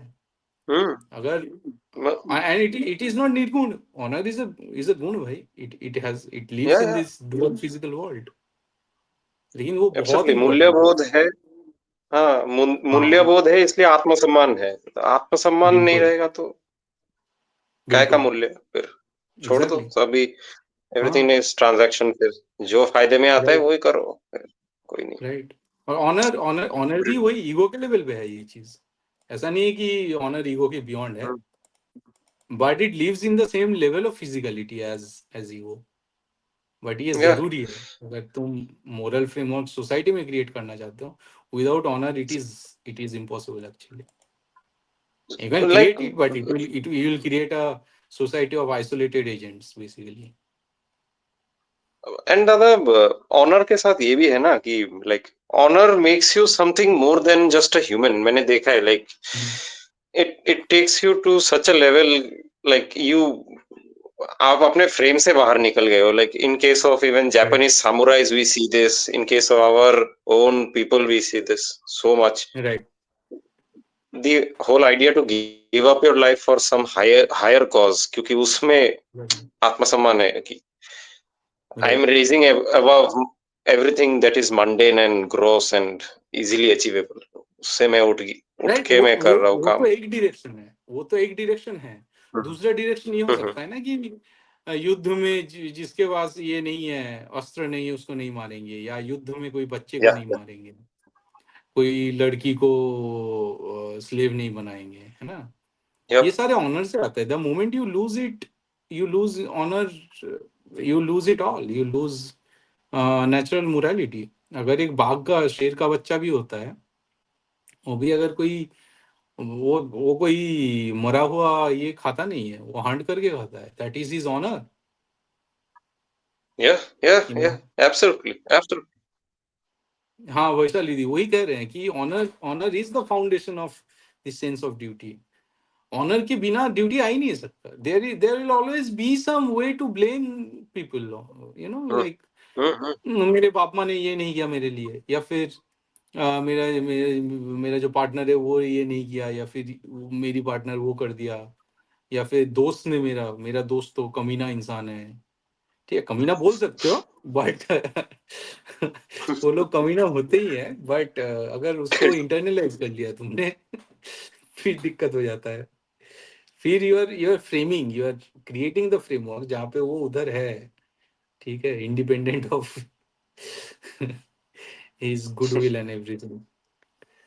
तो completely honour, completely. Honour के बिना you cannot वही, इसीलिए मैंने ऑनर रखा है उस जगह पे कि ठीक है, the urge to creativity to escape from the nothingness. फिर जो क्रिएटिविटी है, it has to be weaved in, मतलब उस वहाँ मीनिंग चाहिए, मीनिंग के लिए, मीनिंग तो क्रिएटिविटी से आएगा, स्पॉन्टेनियस फायर है। हम्म. और उसके बाद जब मैं इसको फिजिकल वर्ल्ड में ला रहा हूँ, राइट, वो ऑनर के हाथ पकड़ के ही मैं ला रहा हूँ ये सब चीजें। जो भी मैं एक्सप्लेन किया, ये जो मोरल फ्रेमवर्क, वो ऑनर के हाथ पकड़ के मैंने, the honour give birth to these things, right, in this dual world. इसीलिए मैंने ऑनर को उस जगह पे रखा कि चलो, स्पॉन्टेनियस मोरल पे भी ऑनर का एक जगह है, क्योंकि उसके Yeah, थ्रू जब that's काम करना चाहते हो, you have a spontaneous morality, but उसके साथ ऑनर को मिक्स करना ही पड़ेगा to to to to do moral action actually in this world. yeah. Honour honour के वजह से ही तो स्वराज का कॉन्सेप्ट आता है. लाइक राइट दैट होल कि I shall be ruled by like by myself, like should I कैसे इसे इंटरप्रेट करना है. This is such a big term, like swaraj का जो टर्म है, but right right not getting to political connotations, but still, yeah, it's through yes honor. Exactly. Honor अगर है अगर कि भगवान I भी will है, not be ruled by someone else. हाँ वही तो, वही मैंने एक सेंटेंस बोला, अगर भगवान भी है, I am not going to bow down, मतलब मैं प्राइड के साथ खड़ा रहूंगा as that proud knight of that भगवान, राइट। मुझे सर झुका के बिल्कुल ही, मतलब सबसर्विएंट बन जाने की जरूरत नहीं है। It has to, that respect for God has to come from the sense of honour and not from the sense of fear और सेंस ऑफ सबसर्वियंस और एनीथिंग, राइट। मतलब हम्म. डर से मतलब पूजा अपने नहीं यहाँ भी करेंगे। मतलब अपने यहाँ भी योद्धा सर झुकाते हैं. Like it is to show honour to exactly, someone under whom you it's take an honour refuge. वो भी culture, right, it's an honour honour culture. Culture एकदम. यस ये मतलब मैं डिफीटेड हूँ, मैं सिंफुल हूँ, मुझसे कुछ नहीं होने वाला, I am right, criminal all my life, मैं तो पाप करता ही रहता हूँ. हाँ, दिस मरने के दिस बाद सो क्या होगा डिस्गस्टिंग. इसलिए मैं झुक रहा हूँ, राइट, दैट इज डिस्कस्टिंग। या completely. I think Swami Vivekananda pretty Swami Vivekananda क्यों, हर कोई मतलब they were always blaring about this कि अरे ये mentality मत Right. लाओ अपने में, like this sort of sinful and all. And also to tell you, मतलब इस context में you can ask me, यार, then what are the other sort of gun, right? And that I think कि यार these are fundamentals. Now, as per me, as per me, the easiest form of spontaneous morality is gratitude, and easiest form of intention morality is platitude. Platitude मतलब जो चीजें इतना बार बार बोलो कि वो useless हो जाए, ठीक है Hmm. कि Completely. राइट. तो gratitude is something which is the easiest form of spontaneous morality. Honor is difference between just freedom and independence, right? On responsibility, it is a right on duty, right, right, Brilliant right. point. हाँ. तो gratitude ऐसी चीज है ना which actually दुनिया का मतलब changes your own perspective on everything. And gratitude is something, जैसे for example, if let's say someone is poor, ठीक है, someone is Hmm. poor versus someone is very rich. वही बंदा, मान लो एक पुअर बंदा था, उसको पैसा मिल गया एंड देन वो रिच हो गया, ठीक है. तो वहां पे Hmm. काफी सारे जो मोरल फ्रेमवर्क में काफी सारे चेंजेस लाना पड़ता है, right. Indeed. But Hmm. But अगर वो, if he or she is, let's say, has some sort of gratitude, वो फिर पास ऑन होता है. एंड ग्रेटिट्यूड इज समथिंग ना जो डिपेंड नहीं करता किससे बात कर रहे हो, मंत्री जी से बात कर रहे हो या फिर एक वेटर से बात कर रहे हो या टीचर से बात कर रहे हो. It is an spontaneous emotion which you can show and express to everyone, at least feel about Yes. It. बाकी सारी Hmm. चीज नहीं होता है, अलग अलग लोगों के साथ अलग अलग तरह से बिहेव करते हो, उसके हिसाब से फिर तुम्हारे जो इमोशन है ना, तुम्हारा जो morality, at least the way you want to react, वो चेंज होता रहता है, Hmm. राइट. कि मैं अगर पीएचडी में थीसिस Yep. डिफेंस कर रहा हूँ in front of 5 professors, I have to be tough. मैं अगर उनको Yep. बिल्कुल ही कोक्सिंग कैजुअलिंग कोक्सिंग बातें करने लगे, सर आप तो बहुत बढ़िया हो जाए, फिर वो डिग्री नहीं देगा मुझे, ठीक है. Against Yeah. Yeah. दूसरा अगर कॉर्पोरेट फ्रेमवर्क में है, वहां पे मुझे थोड़ा बैलेंस रखना होगा. Hmm. I can not be tough to कि जिनको मैनेज कर रहा हूँ बहुत ज्यादा टफ हो गया कि आई एम एक्सपेक्टिंग दैट. काफी लोग कर देते हैं, मैं पीएचडी में तो इतना स्टैंडर्ड था, कॉर्पोरेट में क्यों ना करूँ. But again you are doing a mistake, right, कि वहां से लाके इधर प्रोजेक्ट कर रहे हो. But Yeah. Gratitude is something जो तुम थीसिस डिफेंस में टफ होके भी एडवाइजर को दिखा सकते हो. ग्रेटिट्यूड इज समथिंग जो पार्टनर को दिखा सकते हो, मॉम डैड को दिखा सकते हो, अपने घर वाले को दिखा सकते हो, दोस्तों को दिखा सकते हो, वेटर को दिखा सकते हो. So it is such a easy and such universal sort of spontaneous morality ना, moral value Hmm. जो Hmm. जो रखना चाहिए. मतलब honor, gratitude, ये these are basic sort of fundamentals of any moral framework, मुझे लगता है ये. Yeah. But recognition of self-worth and gratitude उससे भी आता है कि हाँ, recognition they, of the others basically, हाँ, of their yeah, worth. yeah, others. True, true, yeah. Yeah, yeah, It's a nice absolutely. interpretation. Without honor, what occurs is a Neta's state of decadence, artificial quasi-stable state, right? It is spirals gets out of control. Exactly. Hmm. Honour के बिना Hmm. तो कोई culture चल ही नहीं सकता, कोई भी Yeah, culture नहीं चल. and they hit at honor culture. उसको यूज राइट, करके they hit at us. Exactly. How they damaged on this everything, यार, everything by hitting our honour. They hit our honour ना बेसिकली. इतना ज्यादा propaganda दिखाने की जरूरत क्या है. Yeah, like there might be problems in any system of jurisprudence. मैं खाप पंचायत की बात कर रहा हूँ. But to exactly, hit them right. saying कि अरे ऑनर कल्चर है उनको, अरे सामाजिक व्यवस्था है तो समाज को देख के कुछ अगर मतलब प्रेस्क्रिप्शंस दे भी दिए, why are you hitting at right. honor culture? What the hell? खाप पंचायत तो मैं मानता हूँ, खाप पंचायत को वापस लाना होगा. मे बी वहां पे जो बैठते हैं उनको, उनका जो राय है या जो भी है उसको रिकॉर्ड किया जाएगा. ये एक व्यवस्था होनी चाहिए कि it will be in written record कि भाई उन्होंने क्या राय दिया है. ऑब्वियसली प्रोसिक्यूशन करने का राइट उन पे नहीं दिया जाएगा। जो बेसिक जो भी झगड़ा होता है गांव का, छोटा मोटा कोई परिवार का विवाद, वो सुलझाने का। अगर ठीक है तुम खाप की एग्जैक्टली। बात नहीं मान रहे हो तो ठीक है, तुम जज के पास जाओ, अपने डिस्ट्रिक्ट जो भी है उस कोर्ट में जाओ। पहला स्टेप है कि डिस्ट्रिक्ट जो कोर्ट है वो पूछेगा कि खाप का क्या राय था इसमें। एग्जैक्टली। तो ये रहना चाहिए, ये मुझे लगता है कि इसको वापस लाना चाहिए। खाप हट गया, फिर ये जो कॉन्वर्शन वगैरह है ना, इसका रास्ता खुल गया है अभी। खाप को इसीलिए इन्होंने हटाया कि ताकि कॉन्वर्शन का ये रास्ता खुल जाए। Completely. They are harming at every single non manageable societal institutions. कोई भी हम्म, इंस्टीट्यूशन जिस पे मतलब एक्सेस नहीं है इनका, they will harm at it कि इसको बंद करो। हम्म, ये क्या हो रहा है?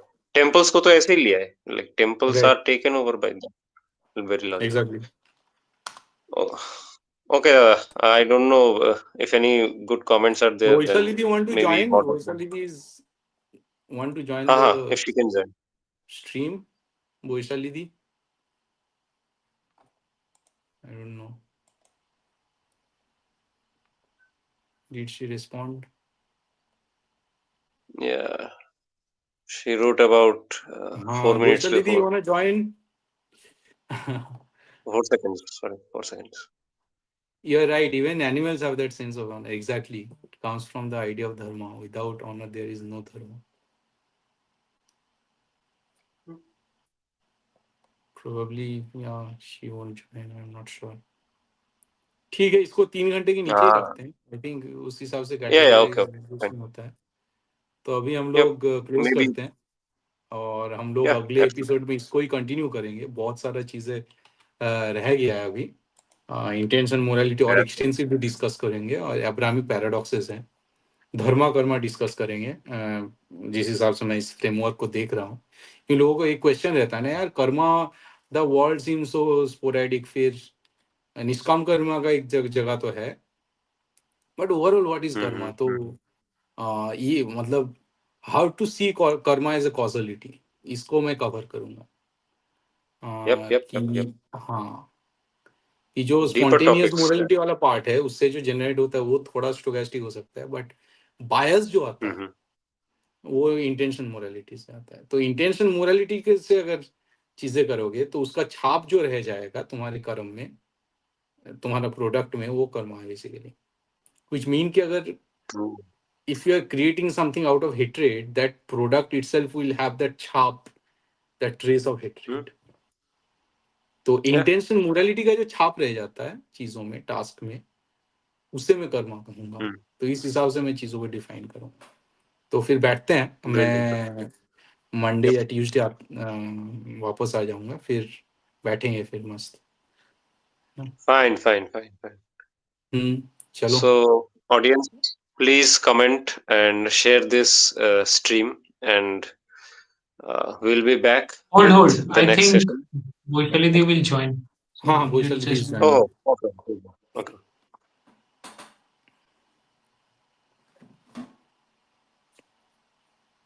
And for the audience, if any one of you want any of the documents or the reference, kindly comment. We will provide it to you, or you can mail it to us also. Right, मुझे 1 second देना, मैं इधर ही हूँ। Okay.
आज तो भूपेंद्र उधर से podcast किया ना कुछ.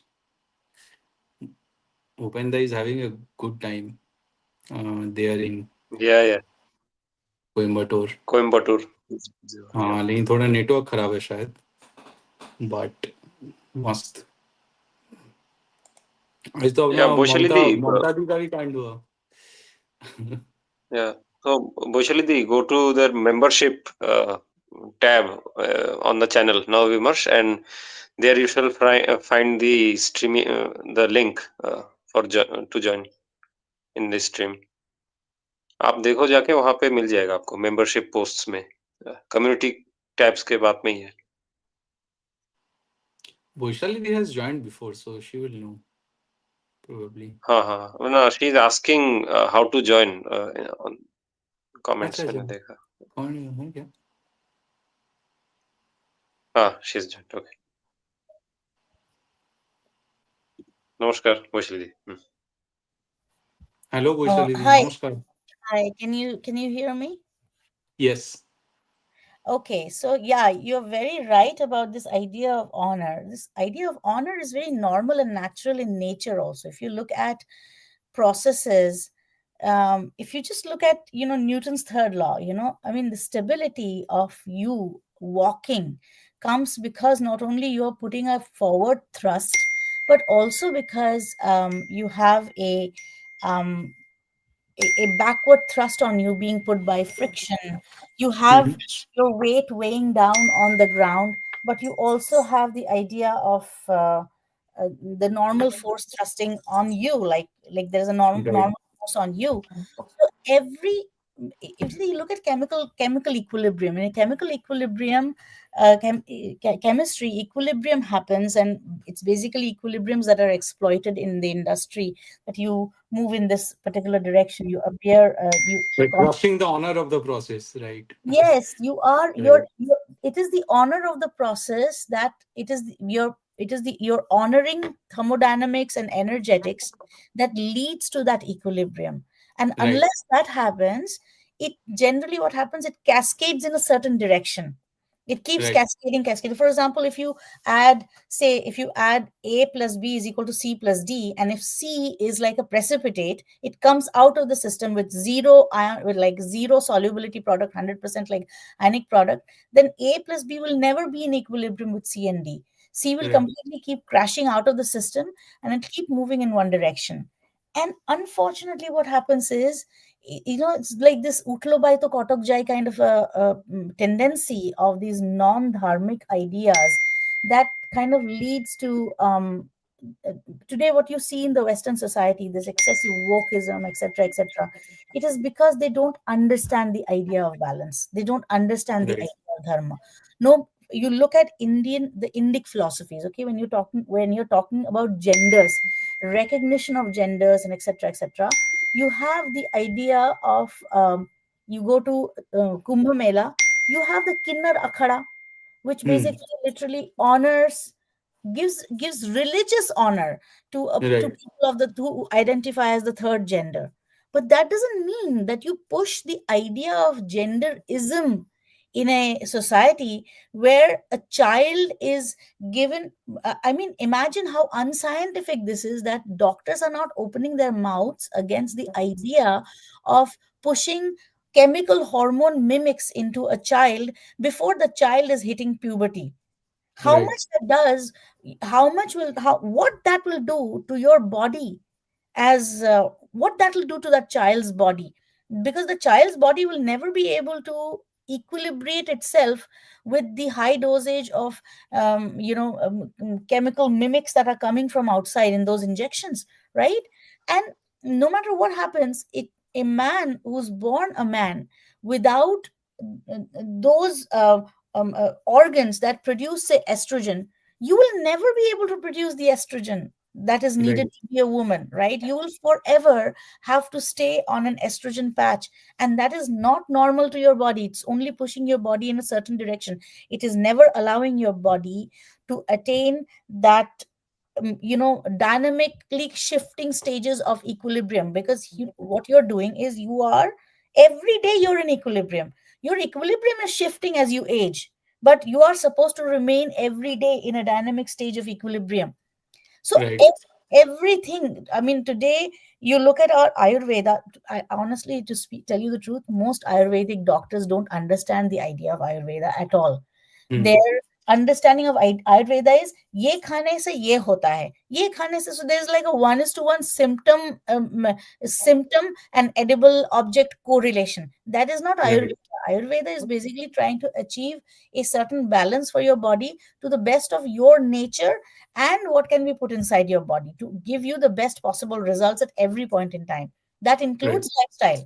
If Ayurveda tells you that you should not eat XYZ foods because then this medicines will not work, then you should not eat those XYZ foods.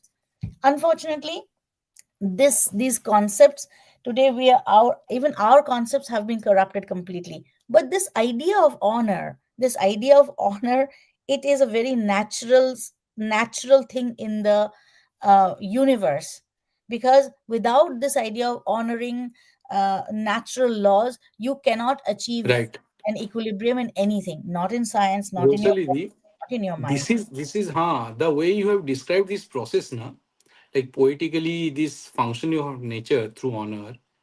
मेरे से फिर मेरे दिमाग में एक अच्छा आइडिया आया, which is that it is the honor that is actually getting us rid of any external agent like God in the natural functioning. So for example, the way you have explained कि ठीक है, we are walking and the bhumi itself has a honor, so it is sort of way, in a way it is pushing us, right? It is imparting that normal force due to which we are being able to walk. So I am imparting some force.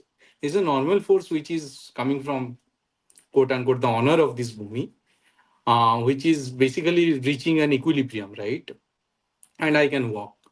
Now same is going with the chemical processes, chemical equilibrium, right?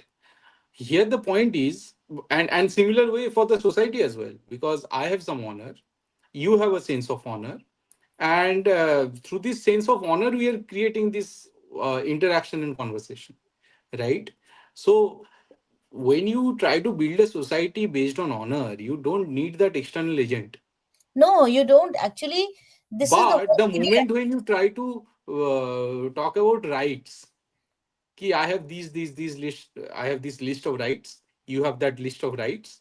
Now we are going to collide with this list of rights. So for the assignment of right, you need that some external agent, Exactly. so-called the You need a state. middleman. You don't need You a need a middleman. middleman. You don't need a middleman. In When you are basing the society on honor, you don't need a middleman or an right, external state. it's a But foundation of here you need a middleman. Right, So right, the right. whole idea here is that, when you're saying dharma, you're actually exactly utilizing the example of dharitri, right? Dharayati iti Right. dharma, right? It is exactly the word also is derived from dharitri, like Dhri, right? Dhri- Dhri se Dhri- aaya hai. Right. Dhri se aaya hai. And here, see, you in an honor based idea, in an honor based existence, independence is the crux. Independence Hmm. is basically the freedom to take your responsibility. Independence Right. is not just আমি যা ইচ্ছে তাই করবো. When I have the Right. freedom to uproot trees planted by the government, that is not freedom. I have the freedom to throw stones at the university, desecrate university property. That is not freedom. Freedom Right. is like the independent. That is not independence. Independence is the freedom to take your own responsibility. You are responsible for your own equilibrium.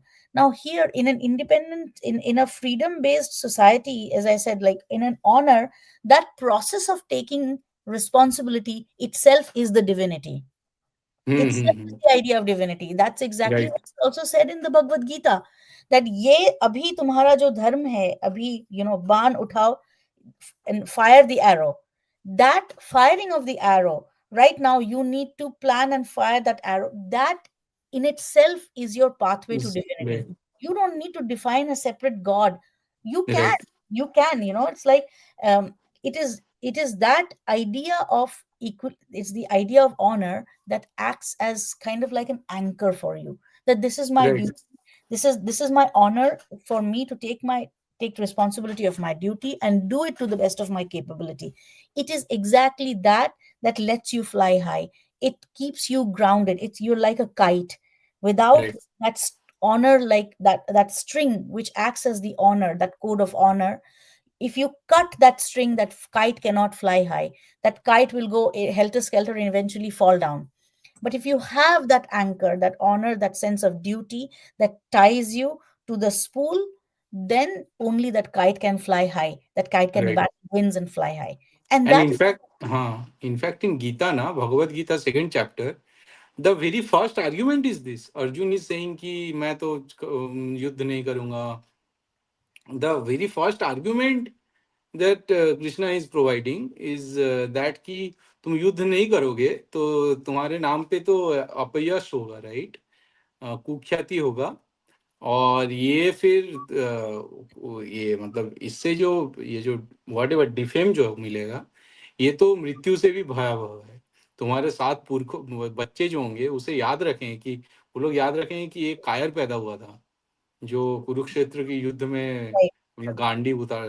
right, right, right. So the very first argument is the argument of honor actually Yeah. in And I Bhagavad think Gita. in this idea of honor, I mean, I would also like to use this as an allegory for something else.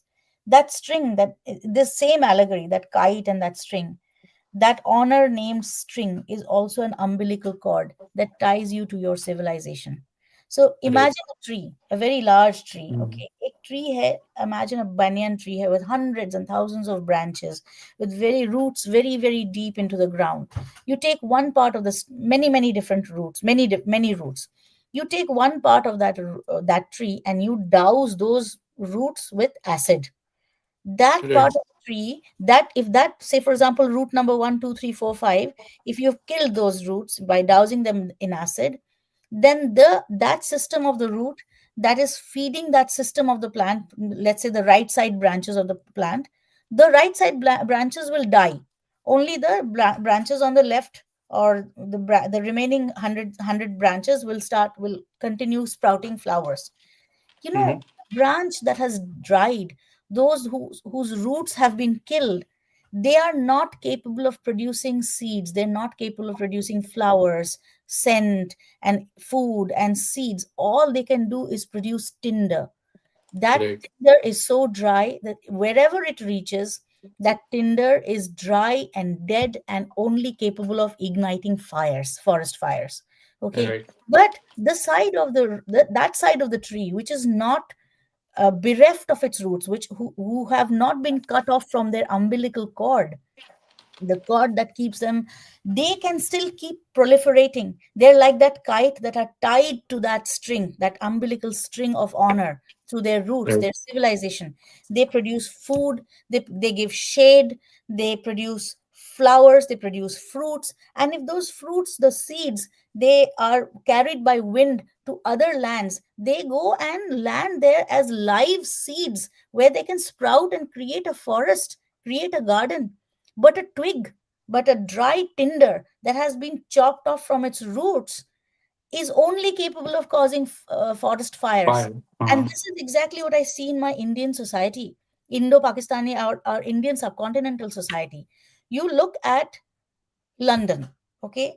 You look at London, I do understand that they have a very strict visa process for Indians, etc. But there are plenty of Hindu, Buddhist, blue collar workers who live and work in places like London and New York in very dire conditions. How many Mhm. riots have you heard being caused by these Hindus and Buddhists from India, Nepal, Vietnam? Practically zero. Okay, almost zero. Especially Indians and Nepali Hindu blue collar workers have hardly ever caused any riots. But you see people from our neighboring countries, okay, no matter Right. where they go, it's not because they're bad people. Nobody Right. is nobody is born bad. But one of the main reasons is that umbilical cord has been chopped off. Right. That is one of the main reasons they've been turned into dry tinder. And that tinderification, that drying, it's become like so dry and desiccated. A tiny spark causes them The to natural history is dead. Dead basically. natural because Um, अपनी माँ को जो DeFi कर रहा है, तुम्हारी माँ माँ को तुम इसको तुम माँ के हिसाब से देख सकते हो इस लैंड को, या right. तुम ऐसे देख सकते हो ये एक कॉन्क्यूबाइन है, इसको मैंने कैप्चर किया है. Right. The two emotions are completely different. It is True. not there. You're not defending the same person. The two emotions are Exactly. completely different. Exactly. तो ये तो हमने पिछले लेक्चर में एक्सटेंसिवली ये सब कहे थे. अब्राहमिक हिस्ट्री और centricity is basically a synthetic historicity. ये Yeah. बनाया गया बनावटी एक हिस्टोरिसिटी है. इसमें नेचुरल हिस्ट्री को खत्म करके ये सब कहानी बनाया जाता है, और इसीलिए ये लोग लाइब्रेरी जलाते हैं, इसीलिए ये Yeah. पंडितों का हत्या करते हैं, And ताकि वो हिस्ट्री खत्म किया जाए, रिकॉर्ड ही खत्म कर दिया जाए. and I think the fact that in Indian subcontinent, we had a very higher population density even back then. We had a right. higher density of diversity even back then. So they found it very difficult to tackle, similarly spiritual people, but appearing in very different ways. Number three right. is we had a simultaneous existence of written records as well as oral records. So how many people will you kill? You have oral records not only in the form of, so the so-called Brahmins who had the canonical oral records with them, but even like every single jati, every single profession, they have a very rich tradition of oral history and poetry and music. So I mean, tum kitna khatam karoge? Right. इतना history खत्म करोगे, हर हर घर से history निकलेगा. Yeah, kitna history tum khatam karoge? I mean, you can. So about this ना, there is a very nice saying by Mahasweta देवी, जो मुझे अभी पता चला कुछ दिन पहले, कि किंवदंती इतिहास, किंवदंती ही असली इतिहास है. वो लोगों के जुबान में जो रह जाता है, जो वाला हिस्ट्री, बाकी यानी सब कि तो oral प्रोपेगेंडा है. history. Oral Oral history. history is the only real history. So I told right. you this once before, right? I have these friends who are from such A the. Strong line ना, किंवदंती इतिहास. Yeah, I think, see, they have friends who are from the Middle East. So once I saw a very beautiful mosaic at their place. So I asked them, what is this typical Iranian miniature painting mosaic at their place. Right. They said it's the entire story of Shahnameh in that Shahnameh. So I asked them about Shahnameh. So they said that, our country fell to, Islam within like 30 years. We were completely decimated because the Persian Empire already had been going down for almost like 1,000 years due to infighting. And then we right. suddenly fell. The first thing that the people did was, in the name of that religion, they burnt all the libraries. So at least you people were able to save something. We were practically able to save almost 0% of our books. Then what happened was, this went on for 300, 400 years. And by that time, so many people had been converted, killed, and, jaziyad and etc. Jaziyad into, submission, that um, they were there was practically like education had completely finished, and our language was completely almost dead, like the Parsi language almost dead. Then what happened was, Mahmud Ghaznavi, I think it was Ghaznavi, Mahmud of Ghazni, who commissioned this guy, Firdausi, to write something grand. So Firdausi, by this time, the language had become completely Ordun. Ordun means language of the camps, which is an Arabized version of Parsi. So Parsi had become Farsi because Arabic does not have pay. Arabic does not have the letter P in it. So, so then Farsi, he wrote Shahnameh. So Shahnameh is not a creation of Firdausi. Shahnameh is a collection of oral history. These stories already existed. Oral history from the ancient tribal, many tribes of Persia. So Shahnameh put those oral histories, stitched them together, and he added a little bit of like more. There was oral history naturally gets a little bit of magic realism to it because it right. goes on for thousands of years, right? So then right. he stitched them together, and he added a little bit more of magic realism, his own slight his own twists to it. In his own twist, basically what they are of the opinion, that they are of the opinion that saved the Farsi language, even though it is now an impure language according to them. It, at least it saved the language. It kind of made like writing Farsi by younger people like a thing again, so they started writing in Farsi. So what happened was, because he was commissioned by Mahmud of Ghazni, who the Iranians don't think as Iranian, who the Iranians think as a Turani. Turani यानी के जो Turkmeni, uh, they don't consider that as a canonical part of Iranian peoples. But right. Shahnameh, the twist that that Firdausi has given is that the people of the western Pars, like the Persepolis area, they're kind of like the villains. They came and took over Iran, and well, it is not true. That thing was whole of it was Iran anyway. But anyway, it saved the Iranian language, and it kind of caused a slight resurgence in the Iranian language, literature, and stuff like that. So so then I asked him that, so you think that these stories are true? He said, of course they are true. There are oral history. Oral history is always true. It has some false, but by and large, oral history is true. So I said, Right. that means you think that our Ramayana and Mahabharata is also the history of our ancestors. He said, you should consider it as the history of your ancestors. It should be. So Right. the thing is, there is some truth in it. There is definitely a lot of truth in it, and there is some magic realism also in it. Let's face it, like magic realism has So probably so been basically the literary. problem here is, हाँ, the point here is that कि I think हमने discuss भी किया इसको, पिछले episode में किए थे कि सी मतलब earlier it was not like अच्छा हिस्ट्री फिलोसफी पुराण ये सब अलग अलग सब्जेक्ट है और फिर इसको मतलब स्पेशली ट्रीट करना होगा। अब्राहमिज्म ने इसको ऐसे अलग अलग बनाया इसीलिए ताकि they can kill them one by one, they can kill each knowledge one by one. Hmm. पहले सब कुछ इंटैंगल्ड होता था, हिस्ट्री फिलोसफी मैजिकल रियलिज्म ये सारा एकजुट होके फिर ये मान लीजिए आप इसको पुराण कहे आप इतिहास कहे, ये बोले No, ये the पूरा thing is बनता that था, एक पैकेज था idea, ये। the whole idea of itihas, as per the Western idea, again, this is so non-honorable. It's so right non-scientific. It's like unless you find a physical evidence that thing did not exist. Yeah, so materials don't exist because you don't have any physical evidence of like nobody has ever seen an electron. You only have conjectured the idea of an electron through empirical evidence, right? But right it is still a conjecture. Like exactly CH3OH, C2H5OH is not exact. You're just writing C2H5OH is not exactly ethanol. Right C2H5OH हम लोग लिख रहे हैं is ethanol. It is a representative molecular yeah of ethanol. That is not exactly the structure of ethanol. So exactly everything is a conjecture. Whatever you are doing is basically a conjecture. You don't exactly know what is happening in nature. So that means it is not happening. So these European people, they think that only buildings, अरे यार buildings थोड़ी ना रह जाएंगे. Buildings thousands of years बाद हर building is going to go to dust. Like you look at Europe nowadays. there is a shloka in there's a shloka in the Bhagavad Gita. I'm not able to exactly write, but it says that I am Kal, I am Mahakal. When he Right. says, I am Mahakal, I am the greatest warriors of them all. No matter how great a warrior you are, you shall be defeated by me, whether you choose to fight or not. This is what Right. Krishna says to Arjun, right? Right. So now, in front of Mahakal, in front of Shiva, you're all eventually dust. Okay, you're going to go to dust.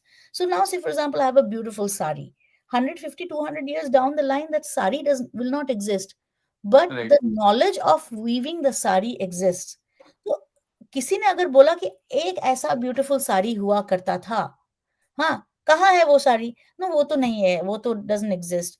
So then they're like, oh, that means that sari never existed. But you look at the person's weaving technique.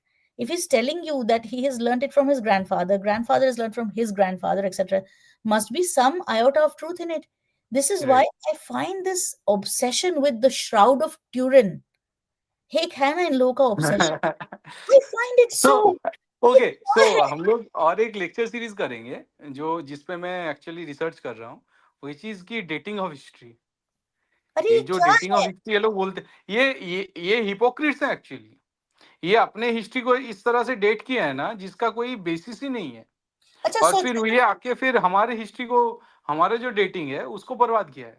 अभी ये जो Cyrus है, Cyrus the great था, उसका grave दिखाओ, उसमें body दिखाओ, अरे वो बॉडी तो पेट्रोलियम बन गया, वो तो हमने गाड़ी में जला दिया, तो फिर साइरस द ग्रेट एग्जिस्ट ही नहीं करता था। ऐसे I don't understand how these people are so stupid. It is only the abstract that remains.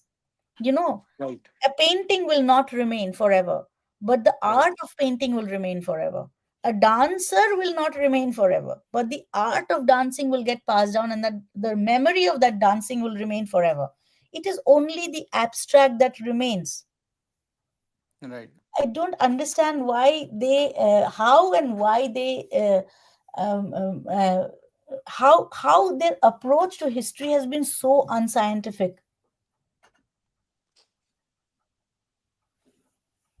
तो इनका इनका वही है, because they want to destroy everything ना, Yeah. तो See, इसीलिए वन बाय वन लेते हैं फिर पकड़ in के our खत्म in कर our Sanskrit definition, itihas is defined as dharmartha kama mokshanam upadesham samanvitam purva vrittam katha yuktam itihasa pradakshate.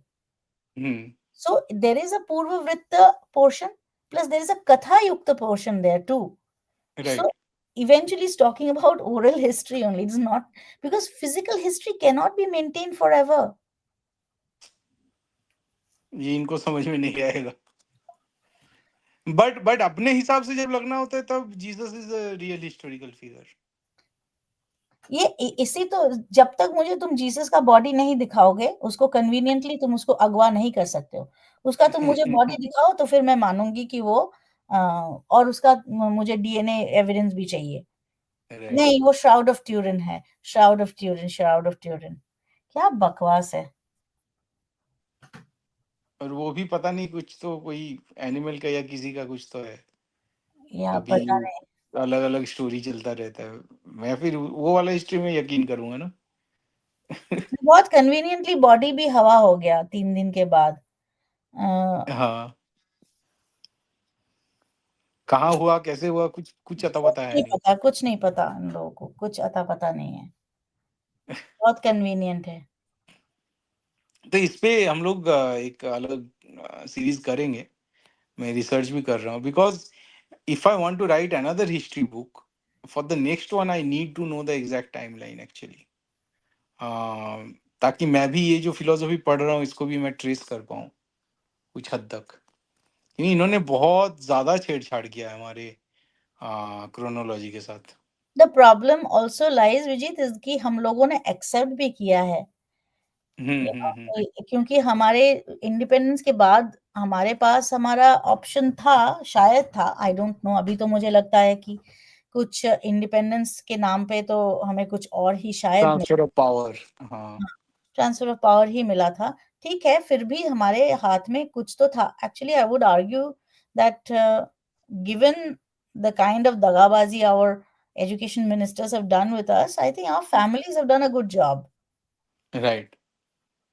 You know, कुछ तो सच हमको बताया. इसलिए मुझे बचपन में ना थोड़ा ये जो सोशल साइंसेस जो होते हैं इसके प्रति मुझे थोड़ा ना चिढ़ होता था. इसलिए मुझे हमेशा लगता है कि ये कुछ, इसमें कुछ रैशनल मुझे मिल ही नहीं रहा है कि ऐसे कैसे राइट. हो गया कि एक इतना ब्रूटल रेजीम, जो ब्रिटिश लोगों का इतना ब्रूटल रेजीम था कि इतने लोगों को मारा, इतने लोगों को काला पानी, सजाए काला पानी दिया, ये किया वो किया, और उनके सामने हम लोगों ने जस्ट ऐसे पिकेट किया, थोड़ा शांति प्रिय विद्रोह किया, और वो लोग हमको छोड़ के चले गए.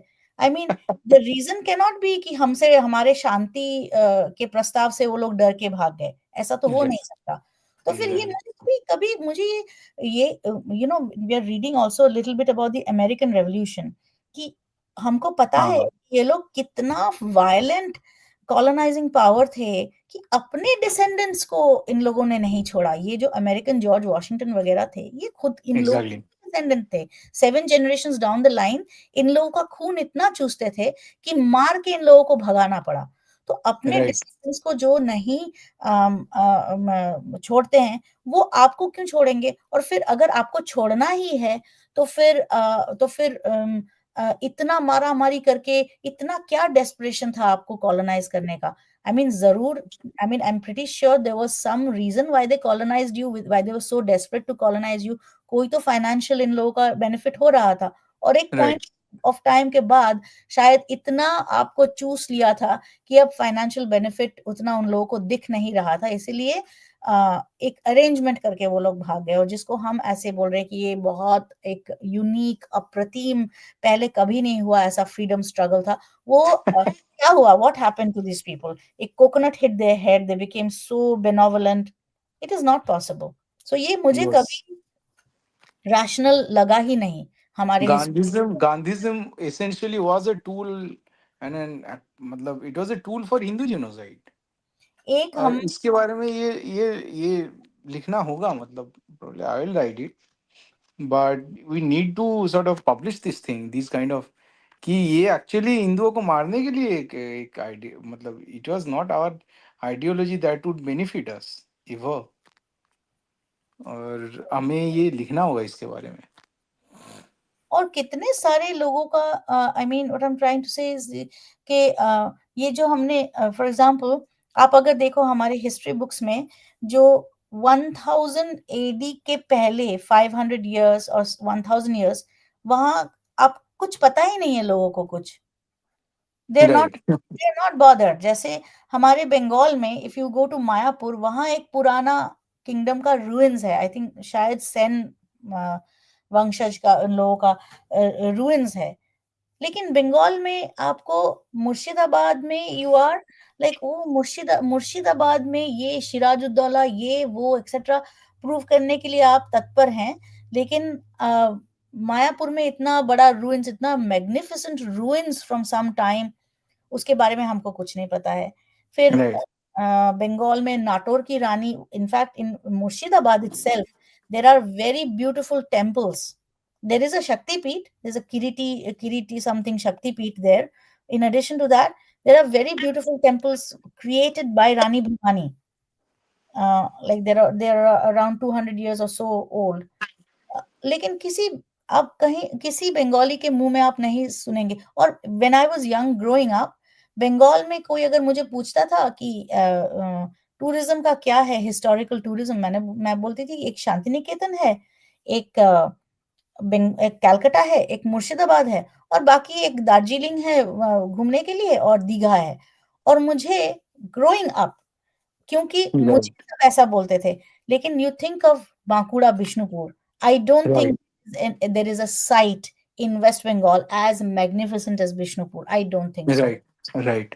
और आप एक चीज देखो ये जो बांकुड़ा पुरुलिया या फिर मेदिनीपुर यहाँ का जो कल्चर है जिसमें आपका बाउल आ गया आपका जो मंगल दर्शन है मतलब यहाँ पे तो आप देखोगे बहुत सारे टेम्पल है ओपन टेम्पल है मतलब पेड़ के नीचे টেম্পল বানা দিয়া হাতি ঘোড়া রেখে দিল হাতি ঘোড়া রেখে পুজো করতে শুরু করে দিল কি না ধর্মরাজের বাহন so basically this Mangal culture right Mangal darshan जेटा इसका चर्चा ही नहीं होता मतलब कलकत्ता में मंगल दर्शन जो बाकी पूरे बंगाल में जो इतना एक central piece of our belief है और जिसके तुम अराउंड लोग उपवास रखते हैं. Right and if you look at our culture बहुत we have been deracinated for a long time. I'm pretty sure you have read Sunil Gangopadhyay. Hmm. So Sunil Gangopadhyay's this Sheshamay and Pratham Alo mein there is a very beautiful description of this deracination of the Bengali urban elite. एक character है सुनील गंगोपाध्याय के प्रथम आलो में जो protagonist है दो protagonist है उसमें एक बच्चा है जो हाफ मणिपुरी हाफ असमीज है और एक बच्ची है जो ओडिया है. तो वो दोनों समहाउ भाग्य चक्र से आके कलकत्ता में आके वो लोग खो जाते हैं और तो फिर उन दोनों को एम्प्लॉयमेंट मिलता है एक बहुत रिच बंगाली एरिस्टोक्रेटिक फैमिली में. So you know they are children so they are employed. कोई थोड़ा गार्डन में एम्प्लॉयड हो जाता है और जो बच्ची है वो she becomes like a you know helper to the ladies. तो वो ये करती है थोड़ा यू नो मिसलेनियस काम करती है पानी भर दो ये कर दो वो कर दो. और संध्या आरती she does the sandhya at home. तो उसको दिया गया है उसका ये.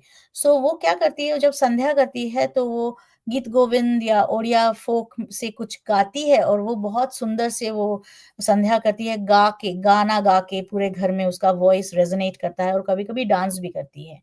तो कभी कभी जो लेडीज हैं वहां की वो लेडीज लोग अच्छी अच्छी थिएटर्स देखने जाती हैं ये करने जाती हैं वो करने जाती हैं. लेकिन कभी कभी उसको बोलती हैं कि थोड़ा डांस करो थोड़ा वो करो तो वो बहुत खूबसूरती से उनके सामने अपना नृत्य और गीत गोविंद के गाने के ऊपर अपने डांस करके दिखाती हैं. और सब हंसते हैं उसको देख के. You know how ladies from rich families they roll over each other laughing at her. तो उसको पूछते हैं वो लेडीज कि आपने ये कहाँ सीखा, तो वो बोलती है मेरे पापा के पास ही है। तो उनको बहुत हंसी आती है कि एक पुरुष होके डांस सीख रहे। तो वो बोलती है कि हमारे गांव में तो सबको डांस आता है, ऐसी कोई बात नहीं है। जो पंडा है वो जो सबको डांस तो सब सब करते हैं, इसमें कौन सी बड़ी बात है।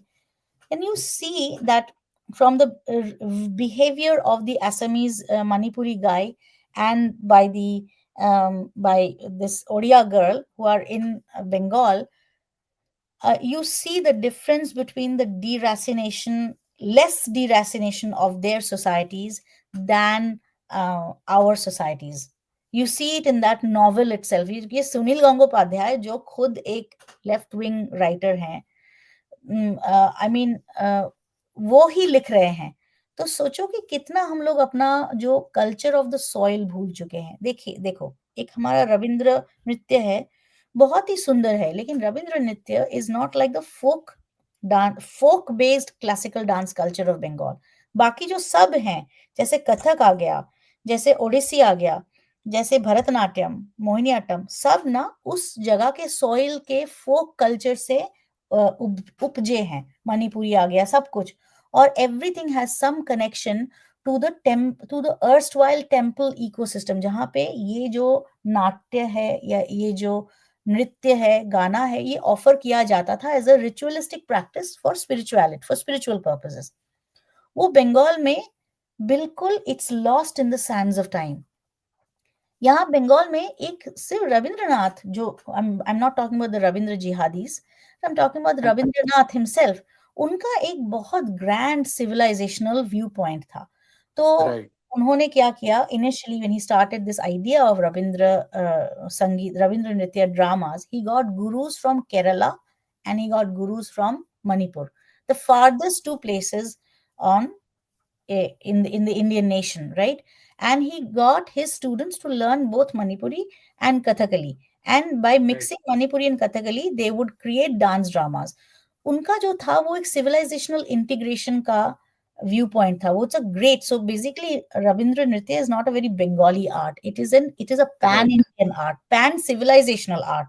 उसमें थोड़ा आपको कैंडी क्लासिकल भी सीखना थोड़ा पड़ता है इन लोगों को, थोड़ा you have to learn a little bit of Japanese classical जो सीखते हैं।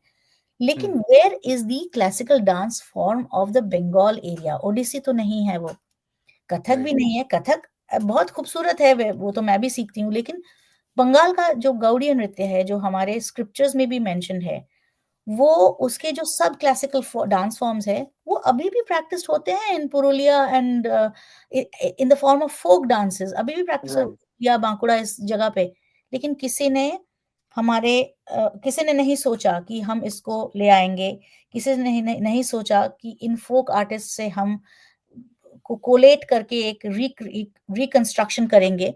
Till the 1980s a lady did that, इसने किया, उनका नाम है Mahua Mukhopadhyay, professor Mahua Mukhopadhyay. She did a lot of work, so they recreated. तो उसको सबसे ज्यादा अप्रिशिएट किसने किया सोचो? वेस्ट बंगाल गवर्नमेंट ने तो नहीं किया, उसको किया सेंट्रल गवर्नमेंट में। आज भी उसके ऊपर जो स्कॉलरशिप मिलता है रिसर्च के ऊपर, गौड़ीय नृत्य के ऊपर, वो सेंट्रल Hmm. गवर्नमेंट का स्कॉलरशिप है। Right. So what I am trying to say कि हम लोग इतने डीरेसिनेटेड हो चुके हैं, क्योंकि शायद सबसे ज्यादा फॉल हमारा हुआ था, उसके बाद ब्रिटिश आए, वो तो सेंटर ऑफ पावर यहाँ हो गया, इसलिए हम बहुत ज्यादा हट चुके थे। Till I think the advent of maybe Shri Ramakrishna, हम लोग बहुत Right. ज्यादा हट चुके थे हमारे। लेकिन वो जो ट्रेजेक्टरी हम लोगों ने पकड़ी थी of going back to our soil, वो फिर से इंडिपेंडेंस के बाद डीरेल हो गया। Right. In Gold, somewhere in Malda. Yeah, ruins of ancient city everywhere. You come to Vishnupur, यार. You come to Vishnupur. Even मैं जो बोल रहा हूँ, मतलब जो भी ट्राइबल कल्चर है, बाउल कल्चर है, ये सब तो खत्म हो चुका है लगभग, क्योंकि वो जो इकोसिस्टम था उसको उसको खत्म कर चुके हैं हम लोग, उसको ये स्टेट खत्म कर चुका है। और जैसे बाउल कल्चर है, वो टेम्पल या इसके अलावा ये रहन मतलब सस्टेन नहीं कर पाता, और किया भी नहीं, as we have already seen, right. Right, and also there's a lot of talk in about Devdasi culture, right? कि अगर कोई malpractice, social malpractice अगर हो भी देवदासी कल्चर के साथ, you can't throw the baby out with the bath water. वो social malpractice तुम दूर करो, पूरा देवदासी कल्चर जो है उसको नॉट ओनली दूर किया, 1960s में हमारा टेम्पल्स नेशनलाइज कर दिया। उसके बाद जो रिटायर्ड देवदासीज है, I understand that there is no more dancing in temples like that any more, लेकिन जो रिटायर्ड देवदासीज हैं जिनको सैलरीज मिल रहा था, पेंशन मिल रहा था टेम्पल फंड से, वो सैलरीज भी खत्म कर दिया। तो फिर वो बेचारी, लाइक देयर वर पीपल जिनको फिर आर्टिस्ट लोगों के कंसोर्शियम ने एकजुट होके फिर उन लोगों को खाने पीने का बंदोबस्त किया, उन ओल्ड देवदासी बिचारी लोगों का, क्योंकि सारा पैसा टेम्पल का तो ले लिया इंदिरा गांधी के गवर्नमेंट ने।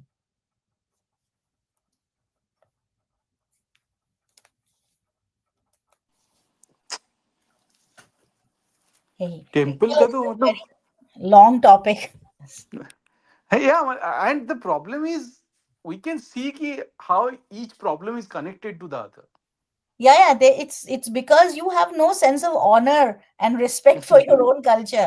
तुम Right. अगर यूरोपियन सोशलिस्ट बनने की कोशिश करोगे, तुम कौवा होके मयूर का पूंछ लगा के, स्वान का फेदर्स लगा के, तुम सुंदर नहीं लगोगे। तुम कौवा हो तो कौवा ही सुंदर लगता है, कौवा कौवा की जगह सुंदर है। Be proud of being a crow. They're intelligent creatures. तुम मोर हो, तुम उसको ब्लीच करके कुछ और बनने का कोशिश मत करो। अरे अपना आनंद ज्वाइन कर रहेगा, आनंद ज्वाइन कर लो यार फिर, if you want to join. There was actually an action abuse when the British caused it, so the mother was a देवदासी।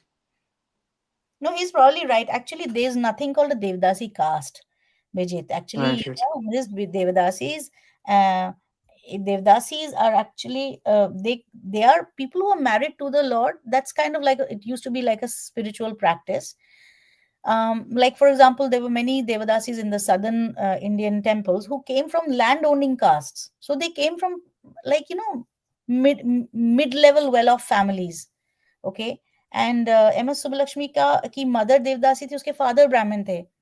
तो एम एस सुब्बलक्ष्मी ठीक है, I understand, but by the time it was 1940s and 1950s, the people of India, we had become a nation state, and the people of India had become like the my बाप instead of like the royalty of Indians.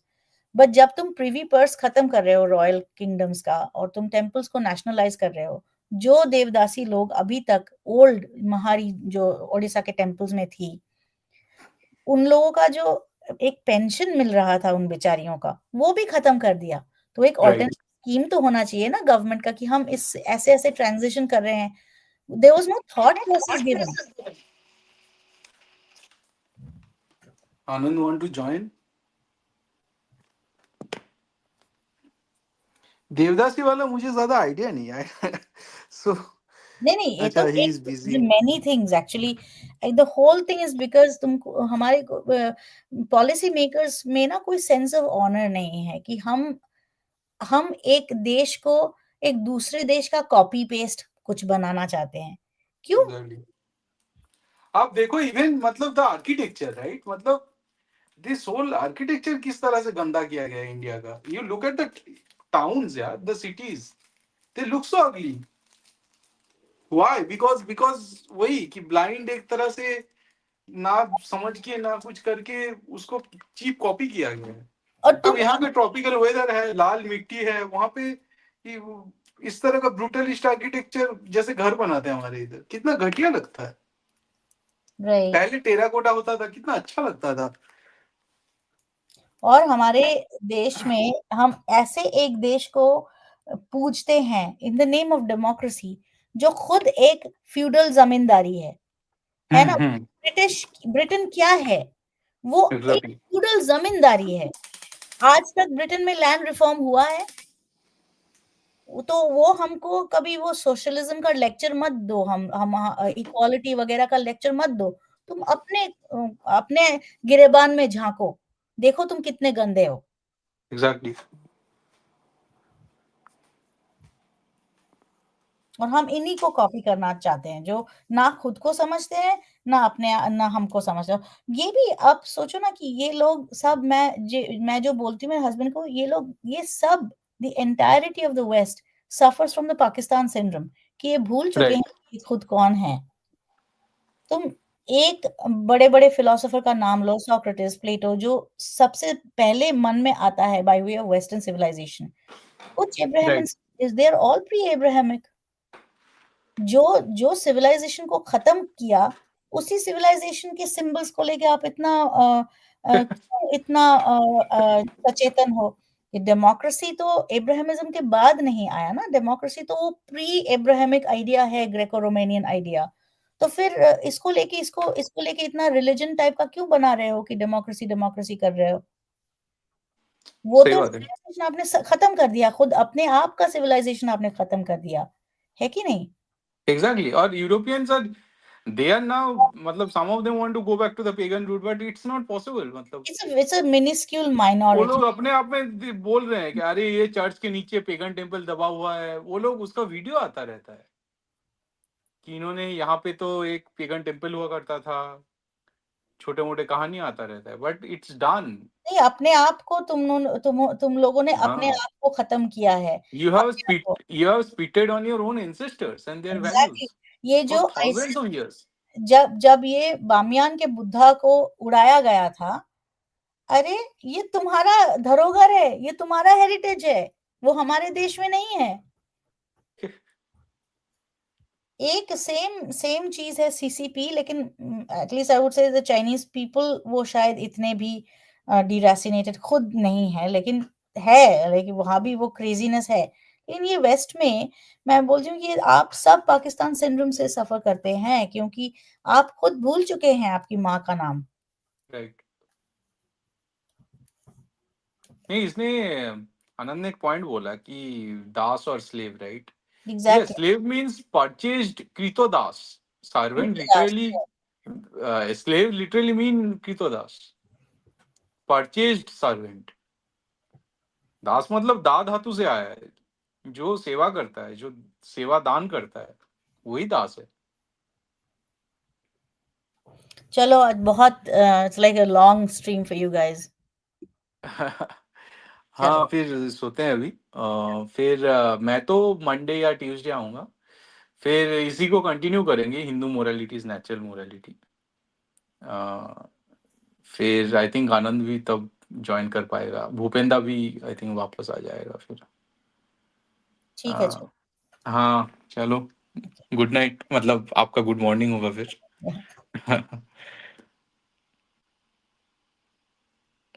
Admin, I think we can close now. Yeah. So this is the end. Yes. We will again Monday or Tuesday, I think, lecture number 4. So right. do join. Uh, Good night, everyone. Jai Sri Ram, Vande Mataram. Yes, Vande Mataram.